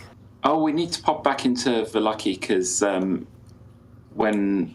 I can take a spell to heal the cat lady and get some reward there. You can do Greater Restoration? It doesn't need to be great. There's a warlock thing that just ends curses. Okay, if it's a warlock thing that ends curses, I'm assuming that works. It doesn't say that specifically, but if it says that it ends curses, then yeah, okay. Okay. All right. Cool, I guess. Yeah. All right. Yeah. Okay.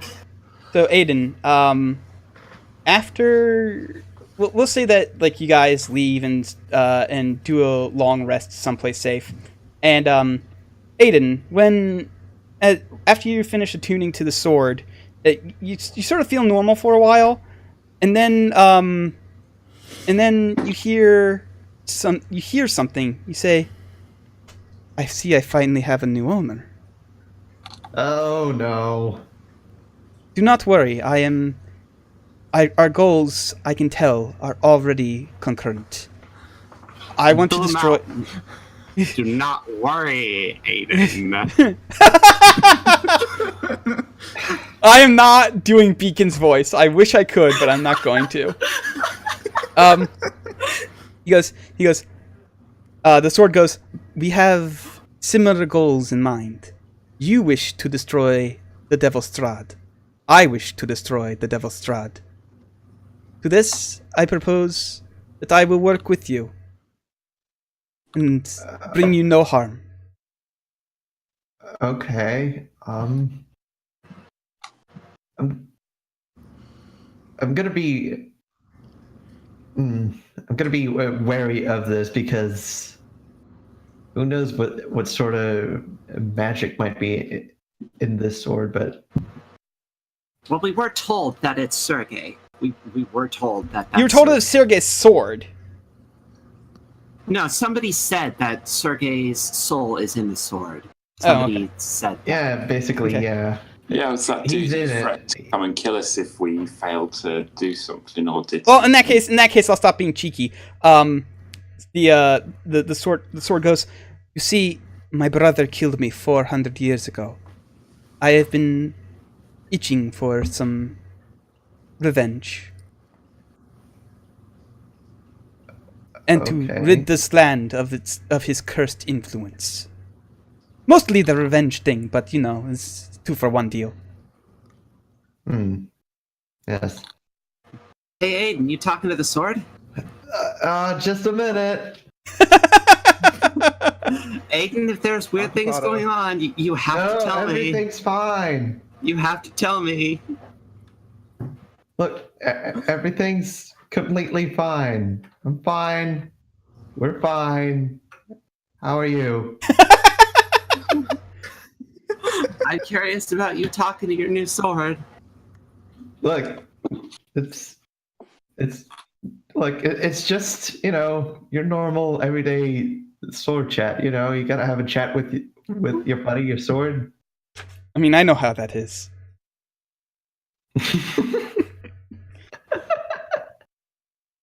Don't worry, the last 3 people who wielded me had much similar reactions.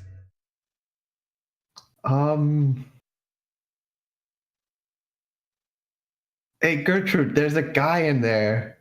Yes, I wasn't trying to make the secret. If they had to tune to me, I would have been speaking to them too. They can't hear me, but Is that Sergei? Ask if that's Sergei. I am Sergei. Tell her I'm Sergei.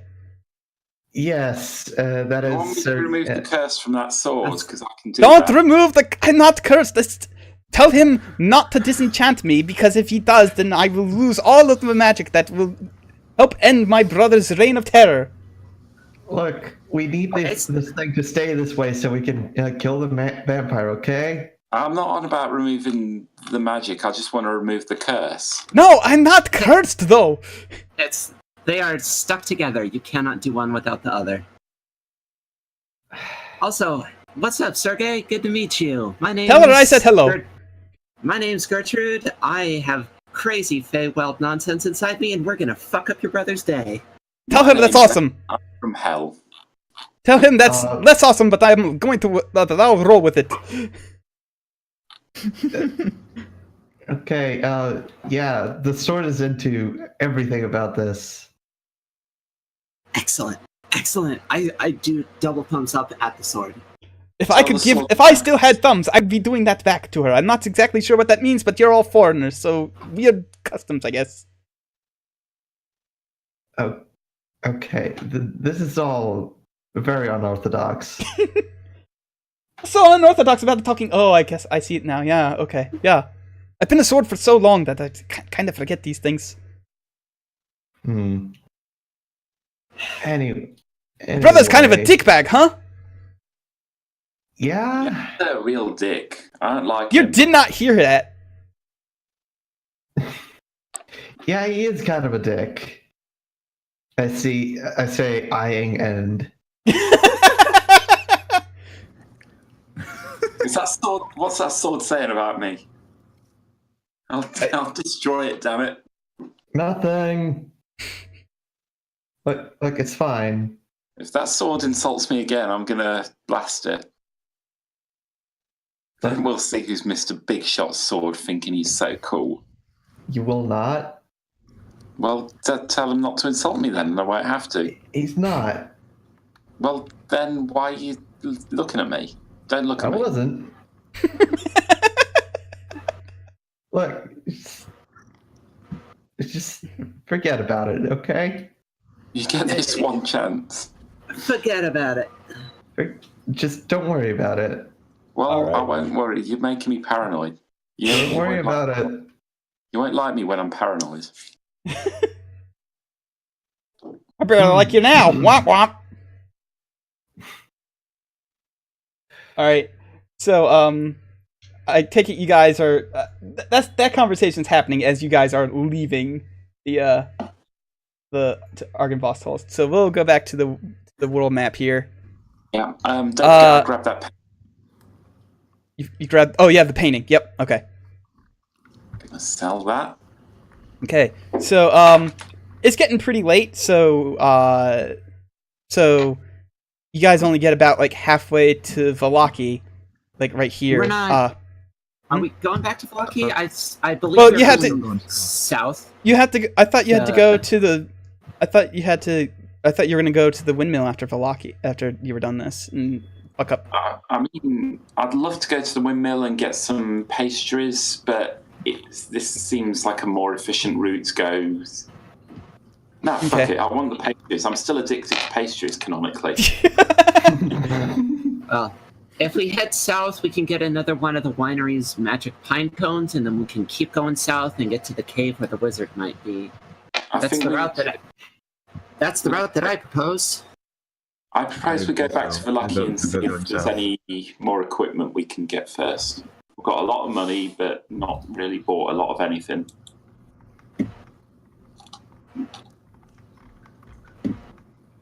We kind of talked over Deshaun. Let's see, who does Erasmus agree with? Dijon, what do you want to say? What is? Oh, I was just saying that I vote for heading south. Erasmus votes for my plan. D2 is good for me. So I guess, Aiden, you're our tiebreaker. I mean, unless we're continuing to talk for people, in which case I say Garen wants to go with me. Look, I'm going with Gertrude on this. Okay. She's like an expert navigator. Well, the right? thing is, the path will have to lead you up this way anyway, because it's kind of treacherous to like. This is a big steep mountain here, so you don't really have the equipment to like go down that mountain properly. But the path is here, but the path like winds around the woods, and you would have to go through the woods to get south anyway. Up this way? Yeah. You guys, if we're going this way, one of you guys is going to have to be responsible for making sure the painting doesn't get damaged, because that will reduce the value. Or you could just cast mending. I mean, it's just going to be in the cart's fan. All right, Yeah, so so- long as we don't ford any gigantic rivers, we'll be fine. So either way, you guys get about here before you have to stop for the night. And when you make up camp, a thick fog starts rolling in, and you find yourselves like this is before any of the watches actually start up. Like there's a big thick fog right as the sun goes down, and several wolves start walking out of the woods. And one of the wolves is super huge and really big, and as it plods up to you, it takes Nice the Strahd. it takes the form of a very familiar man, and yes, it's Strahd. And the sword goes, "Let me at him! Let me kill him! Get stab him! Stab him in the heart! Stab him in that thing that used to be his heart!" Look, just calm down. I'm sure we can maybe survive this if we don't do that immediately. Are you talking to your sword? I might be. What do I roll to kiss Strahd? You don't. Like, He he's goes. not into Oh, you you. don't need to roll. She just And- kissed Strahd. And please, affirmative consent, enthusiastic consent.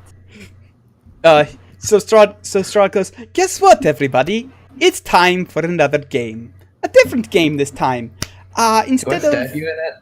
No, nobody stabs Are you anybody sure? in this game. Yes. So, the game I'm going to be playing is I'm going to be going back into the woods over there. There will be you will all, those who wish, can approach me one at a time. We will play a game where we can either tell the truth or we can tell a lie. And I'm going to explain the rules here in my own voice for a little bit. So you go back there one at a time. You're going to chit chat with him, and you can lie, and he can lie to you. And there's going to be an impartial magic judge that if you call him out on his bullshit that he's lying, if he says something that you feel is a lie, then you can call him out on it. And if you are right, you can ask him anything about his abilities, anything at all, his part of his spell list, his vampiric abilities, all sorts of stuff. But if you call him out on a lie and he's telling the truth, he gets to take something from you. It's not going to be something like story important like the sword. He's not going to take the sword. It's actually probably better for you guys to not even reveal that you have the sword yet. But he will be taking something of importance to you. What that means is completely up to him. So at that point, he walks back into the woods, and he waits for anybody who wants to come play the game. Go in there. Hey guys, I really want to play his game. Just would don't you tell him know from him? anything. Don't tell him anything useful.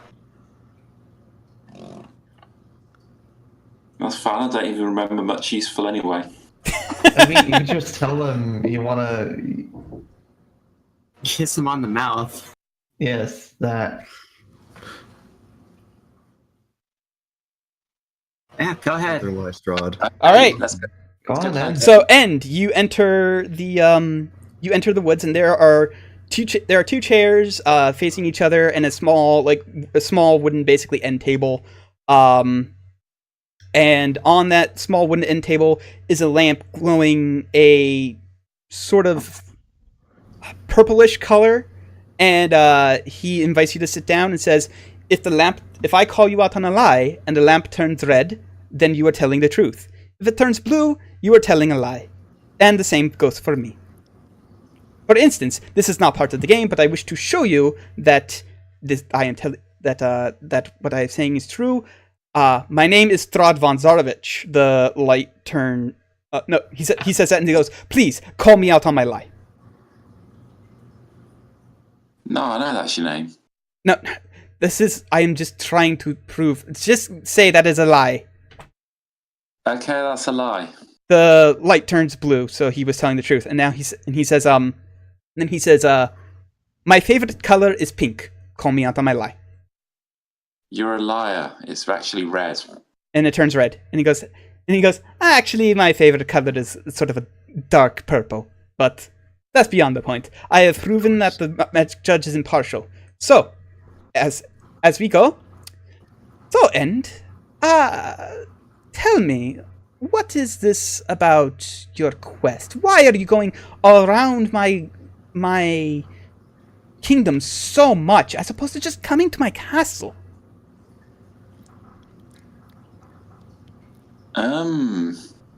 Well, you know, you're pretty immortal. You got a good thing going on here.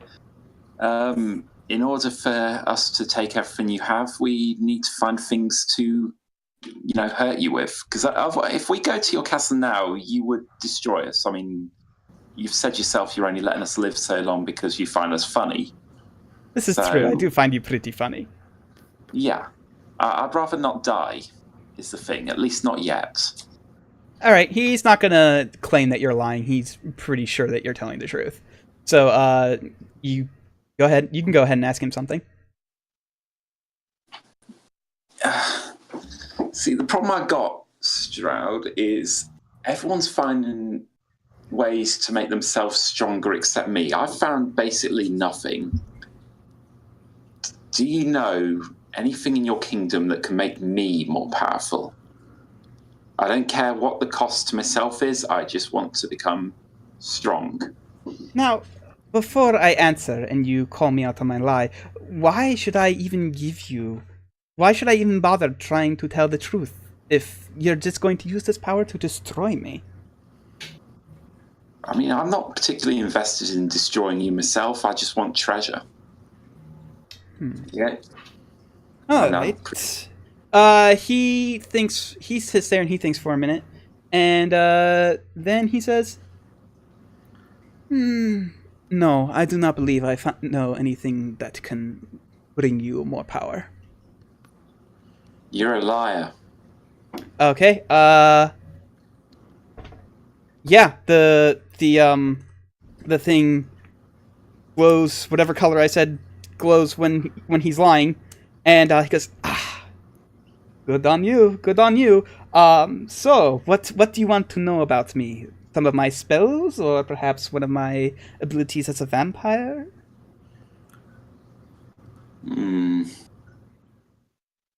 What do I want to know where the thing to make me more powerful is. I mean, I don't really want to be a vampire as such, but is there a way for me... I mean, how does one become a vampire? Well, I'm not going to tell you exactly how you become a vampire, but I can tell you what you are seeking is in the Amber Temple. Excellent. That's all I need. And let me mark that on you guys' map for you, because I'm pretty sure End is going to be immediately like, hey, let's go to the Amber Temple right now. So, I mean, I'd rather become out of character. I'd rather become a lich than a vampire. But no, I understand. But I'm gonna mark where he's going to tell you anyway, because you didn't specifically say like how you want to become what you want to become. You just said you want more power, and he's leading you to more power. I just need to find out where the fuck Amber Temple is. That one, and it's already marked. Is it? Yeah, it's right there. It's that cave in the circle where the mage is probably is. Huh. Yep, that's so he marks it. So he marks that for you, and you guys have already decided that you're gonna go there anyway. All right. Well, I don't think we knew where the cave was before, so now we know, the place in the area. All right. So he goes, so tell me, what items are you seeking to destroy me? And I mean, to be honest, I enjoy our games. I'd rather not destroy you myself. I just want more. But you told me that your group is seeking items to destroy me. Which items are they seeking? I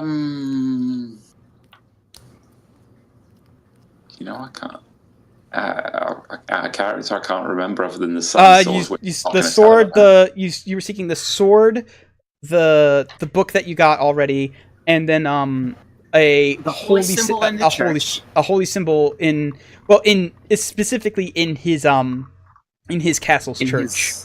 And then also you were seeking another ally to help you fight him. It's a Vistani woman in Kresk. Yep. Okay, which one do I want to test? They're not the sword. The ally, very vulnerable. I think the holy symbol's probably the safest one to tell him that we're after. Because it's you're not even you're not gonna lie. You're not gonna try and misguide him. I mean, you could make up a holy symbol, make up. Man, this is really weird because the DM knows when we're lying. Yeah, but you guys still need to you guys will still get deception rolls against his insight rolls is the thing. So That was not stated. okay. Well, we're seeking a spell to create pure sunlight. go ahead and roll deception. And I would need to look up at his insight stat. Did we take a long rest? Yes, you have taken a long rest. Other than well, the one we took after the big fight. I good don't news- like that. I'm gonna add a D10 to it. Oh, okay. All right, you don't need to. I know what Dark Ones does at this point. You don't need to. Okay, so that's a not- 17. What's insight based off of? Wisdom. Yeah, is it wisdom? Yes, wisdom. Okay, so he don't. So good thing is that he's not trained in insight. So, the 17 actually he believes you.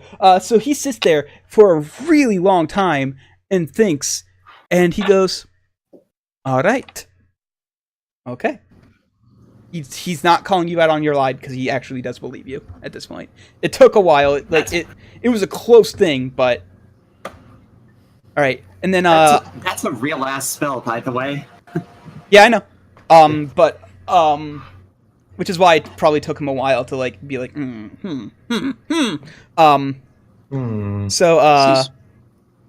You know, I'm not gonna lie to you. I enjoy this game. So he goes, well, of course not. Of course not. Now, you can ask me one more question, and then I think our portion of the game will end, and we can allow one of your friends to come play.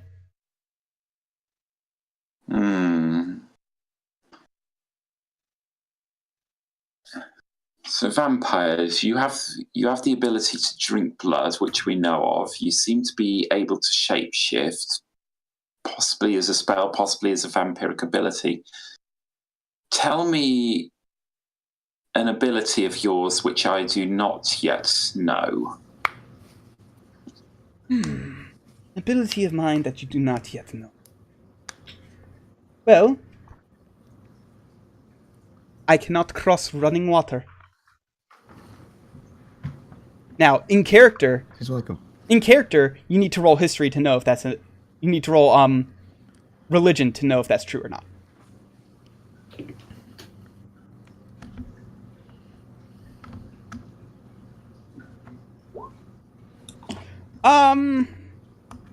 16.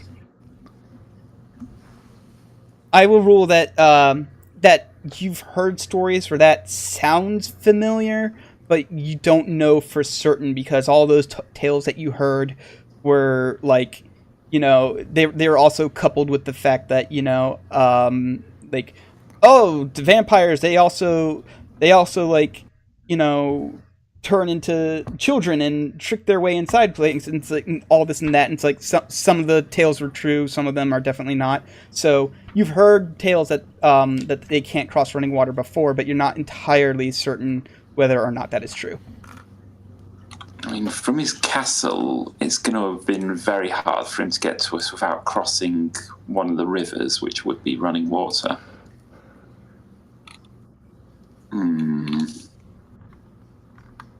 Also the moat. I mean, the moat. Huge moat outside his castle. If he's got a moat, that'd be still, unless something's feeding into it. It's true. I'm gonna say he's lying. I think he's lying. All right. The color pops up of one when he was telling the truth. So he goes, you should have believed me, and I'm telling you, touching running water is like touching acid for me. Now I get to take something from you. And at this point, what does he want to take from? That's the thing. Not really got a lot. You got a load of money. He does. You do have a lot of money. What would Strahd want with my money? Yeah, he actually kind of has all the money he'll ever need ever. Here's the correct answer to that question: spite. This is true. But no. Instead, Strahd steals a kiss. Instead, he goes. he goes, he looks you directly in the eye, and you can't seem to tear your eyes away from his. And He's gonna blood. and then when you're done staring at him, he goes, "My price, you will find out later. Go now. I tire of you. Bring someone new." Okay, yeah, but I have to say, I do enjoy our time together. That makes one of us. Oh, friend zoned. Yes, that makes sense. All right, who's next? No. No. No. No. No, no, Got a no, line, no, y'all. no, no, no. I'm really not good at lying. I'm gonna be honest. You can do nothing but tell the truth. Is the thing. Seems like a disadvantageous position to be in. I'm Also, a fair hand at gotta lying. go do cooking. Aiden, can you check me for curses? I think I might be cursed. Yeah. I'm gonna have to defer to the DM on this. You can check for Actually have that curses. ability. You can. Oh, wait. Do you have the ability to check curses? I don't have a spell called Check Curse. I don't think you do. Then no, I don't think you can check for curses. Actually,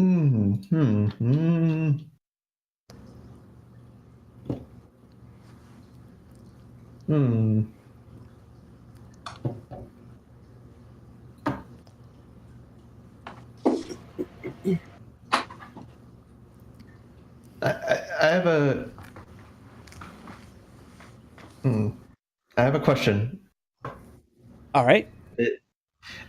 Is there any way for me to determine this guy's charisma stat? You can tell it's pretty high. Oh well, that takes care of that. I'm not going in there. Yeah, I'm presuming when I come out, I've obviously told everyone about the lamp, and I don't think it's a good idea for Aiden carrying the magic sword to go in there. I mean, I've got like 3 swords and An axe. You have 3 swords and an axe and a shovel. Oh right, I forgot about the axe, the useless axe that I'll never use. Yeah, if you go in there with a magic sword with his brother's soul in, he's probably going to know about it. Hmm.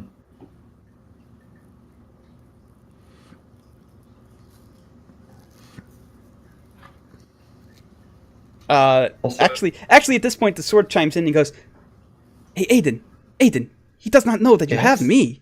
I know plenty about my brother and his abilities. I mean, some of it I have forgotten over the course of, 400 years, but, like, I can help you tell if he is lying or not." Hmm. I mean, this is true. I guess so long as you don't respond to Sergey at any point. Yeah, just don't, like, directly talk to me. And Don't talk back. Yakety yak. Okay, but also I'm gonna have to come up with some manner of truth that like doesn't matter, right? yeah, you're gonna have to find a way to telling the truth while also not giving him the information that he wants. All right. Well, okay. Let's hit this thing. All right. You go in. He shows you the lamp. He does the same thing where he says that his name is Strahd and that his favorite color is pink, and the whole lamp thing. And he sits down and he goes, I let myself go first with End. I believe I'll let you go first instead. Oh yeah. So I think he's like into you. Yeah, it's kind of.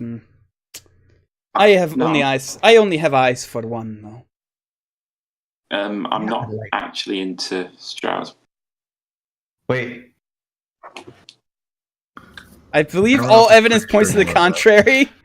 You make one joke and spend a campaign wanting to be his friend, and everyone thinks you want to shag him.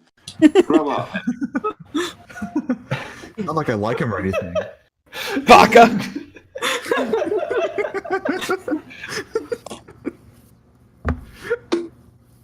Yeah, and just wants to be Strahd's friend. Uh-huh. Mhm. Anyway, so what were you going to ask?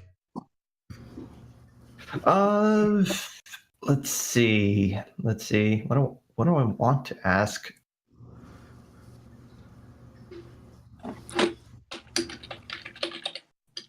All right. Tell me the precise location of Argynvost's skull. Ooh, Argynvost's skull. Ah, well, that's a good question because I need to find out where it is. In his And you can castle. just mark it on the map. I know. Well, like it's you It's- know that it's in his castle. Is the thing. Yes. Yes. Oh, Oh, right. And I asked for precise coordinates. yeah, you did. so- You did ask for a precise spot. I wonder if it tells. I wonder if it tells me in that in the chapter of Argynvost Holst where if like what the location of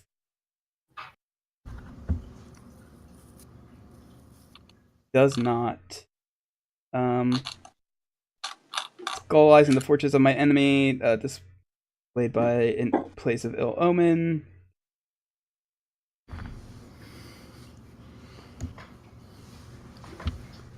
Doesn't. Oh, displayed in a place of ill omen.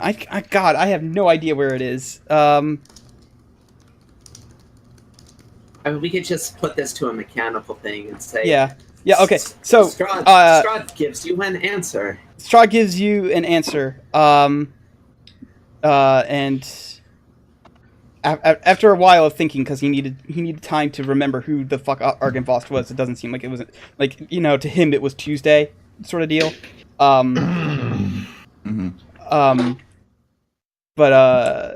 do you want to call him out on his lie or not? I want Does to. Sergey pipe up? Sergey has no idea if he's telling the truth or not because he doesn't know where the fuck would he even put it? Nah, I'm just gonna take his word for it. Okay. Yep. Right. So he goes. So. End told me you all were trying to find a means to create sunlight. Tell me, have you found it yet? And you know what? Technically, you have found a means to create sunlight.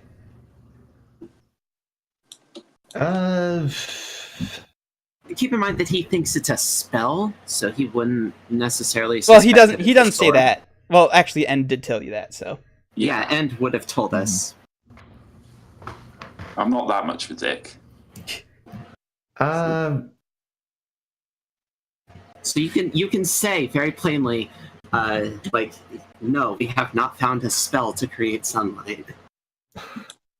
or No, you could yes, say sir. yes, we have found a means to create sunlight, and that's still the truth. Or you could, do the thing that tells him less information.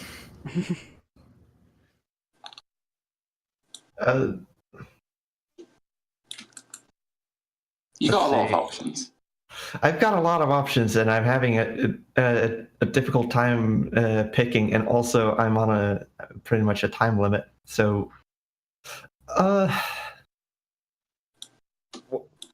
gonna tell him I can't just wave my hand and suddenly out of my palms is just a ray of sunlight.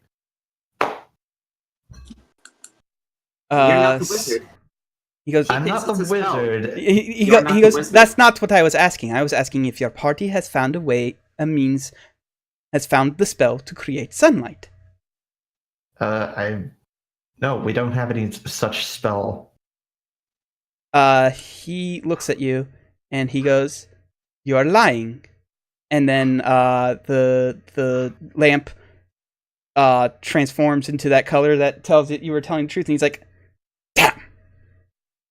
All right, what do you want to know about me?"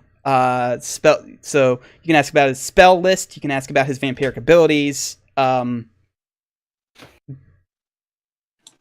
Basically anything that he can do. The fact that he can regenerate off my lightning bolt is disconcerting. Can I just ask something really general and get a list? Sure. Okay. What are his buffs? His buffs. Okay.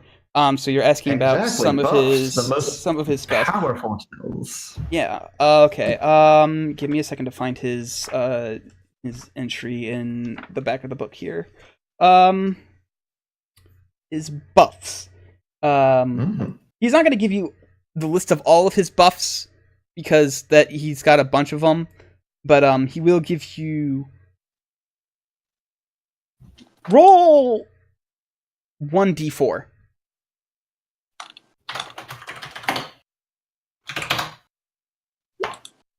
He'll give you 9 spell levels worth of buffs. So, like, he'll do a combination of like 5th and 4th, or like 3 third level ones. So he will go greater invisibility. So that's a 4th level. So he still has 5 spell levels left. Mirror image. So that's a 2nd level spell. So he has 3 left. And then non-detection, which is a 3rd level spell.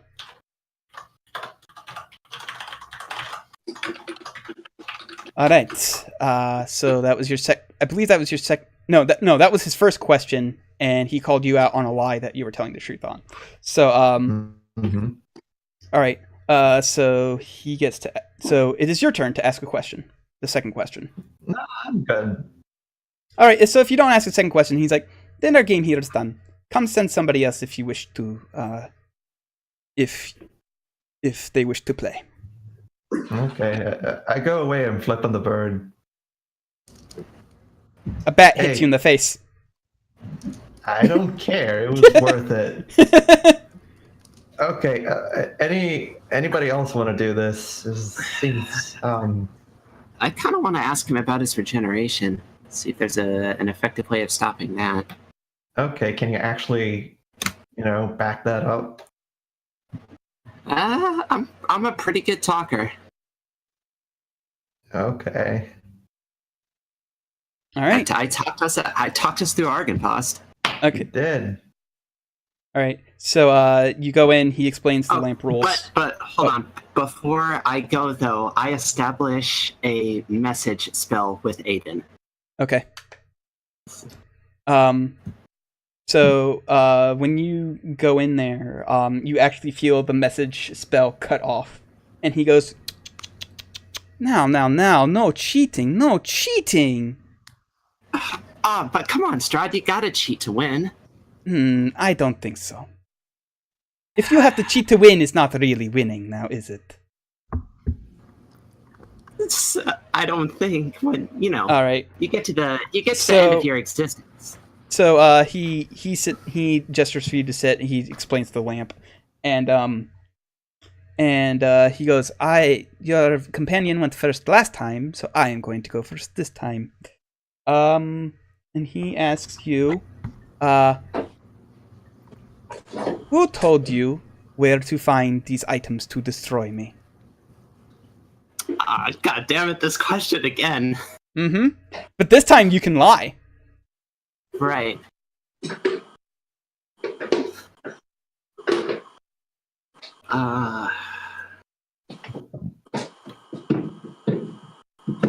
Good. I fold my arms and I close my eyes and I sort of look down like,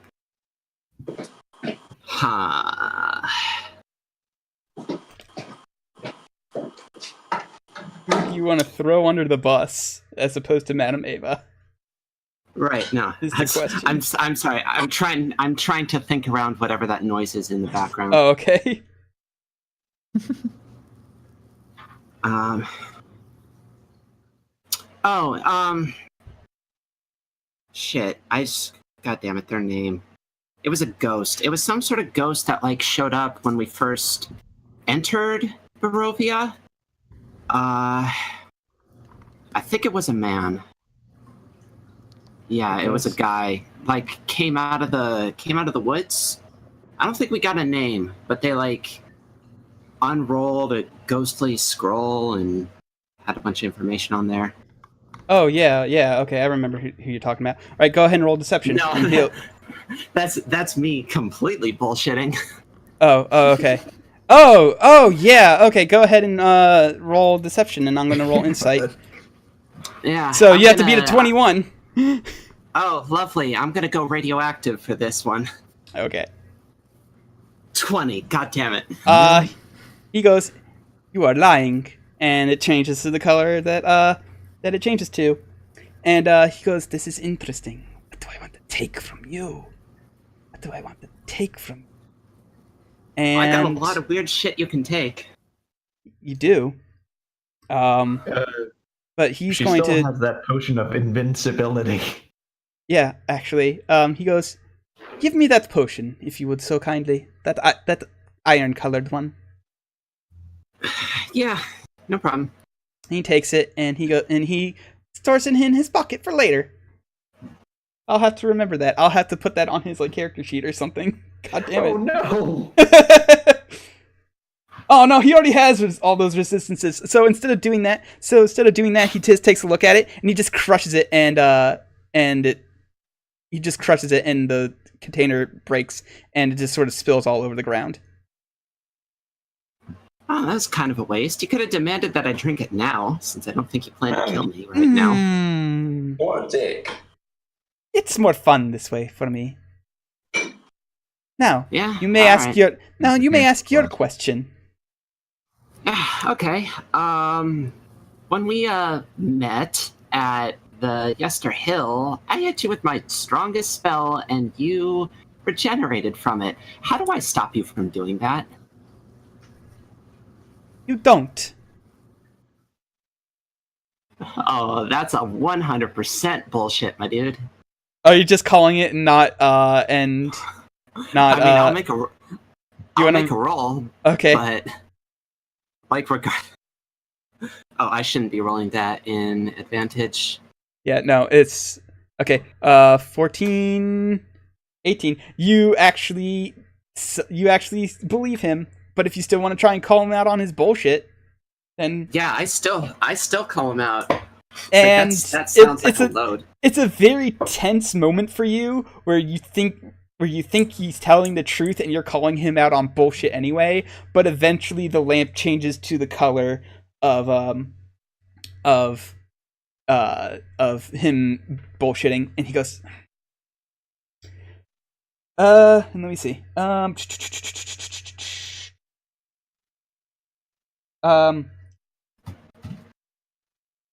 Holy water and light and damage from those of more godly persuasions, which is a fancy non-gamey way of saying radiant damage.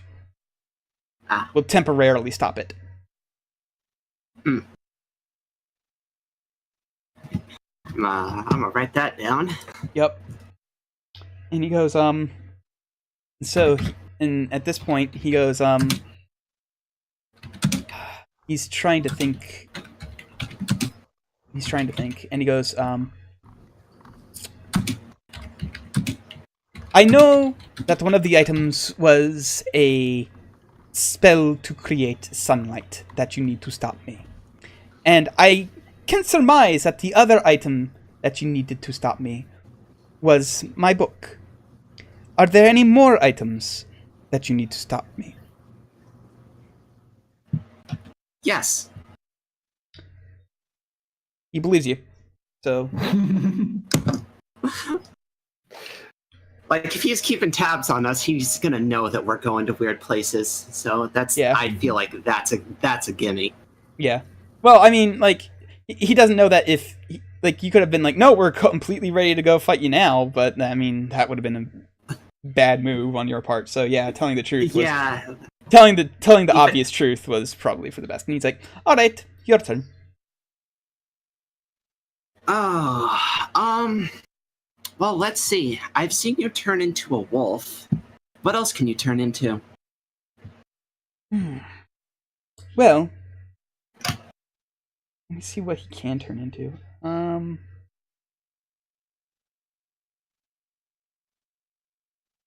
Is this just like I can do greater polymorph, or is this a specific vampire Well, he can thing? he can do greater polymorph, but he's done it before. He did it to End. Remember, he turned him into a slug. But Yeah, if you're but I mean, asking like, about it's- if you're asking about the specific vampire ability to transform, he goes Yeah.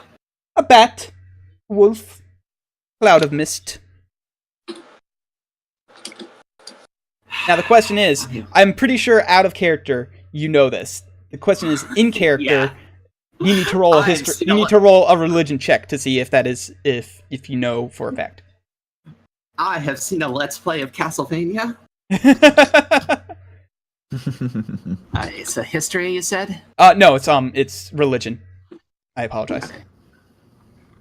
Oh, actually. Oh, wait, he broke the message spell, right? So I can't Yeah, do that. you did. Yes. My plan with that was to be all crafty and like say the answer aloud, and then Aiden hears it and relays it to Sergey. Yeah, But no, you that's don't not have that's not message. how it works. He doesn't like Yeah, cheaters. that sucks. Okay. Oh, You have no idea if he's if that is true or not. Like you have not heard anything about vampires being able to transform. Like you haven't even heard those stories that that End heard. So, question is, do you want to roll insight to see if he is lying or not? might as well. All right. So go ahead and roll insight. So the way this is going to work is I'm going to roll well, actually it doesn't matter. I'm going to roll if I get a higher one than you think he is lying. And if I get it lower, then you know that he's telling the truth. So you think he's lying. So is that what I say? If you want to call him out on it, then go ahead. I feel like I don't. I feel like this ultimately isn't an important enough piece of information for me to risk something on. So even if it's a lie, I'm willing to accept it. So I say, yeah, all right. All right. So it's your turn. No, I just asked. Oh yeah, you did just ask. So I asked about animal so transformations. everybody was going to get 2 questions, but Aiden ended his early. So, all right, Yeah. if somebody else wishes to come, bring them here. For now, I grow tired of you. It's a shame. Erasmus isn't going to go because that wouldn't be fair. Yeah. All right. So I guess it's up to Dijon. Dijon, does Bellatrix want to go? What? No. All right. No. No. So No. so I haul back into the woods. We're done. Oh well, actually, I was going to say about 15 minutes passes, and at that point, he walks out and he goes, "I assume we are done playing, so I will bid you all adieu for now." And he transforms into a wolf, and all the wolves walk away, and the mist sort of lessens. The mist never completely dissipates in Barovia. It kind of sucks here, but yeah. Man, that guy's a total loser. Why does he need an entourage? Because he's I just afraid of us said. ganging up on him? I shrug. Why would he be afraid of us? Because he's a total dink. Gertrude fucking dies at date.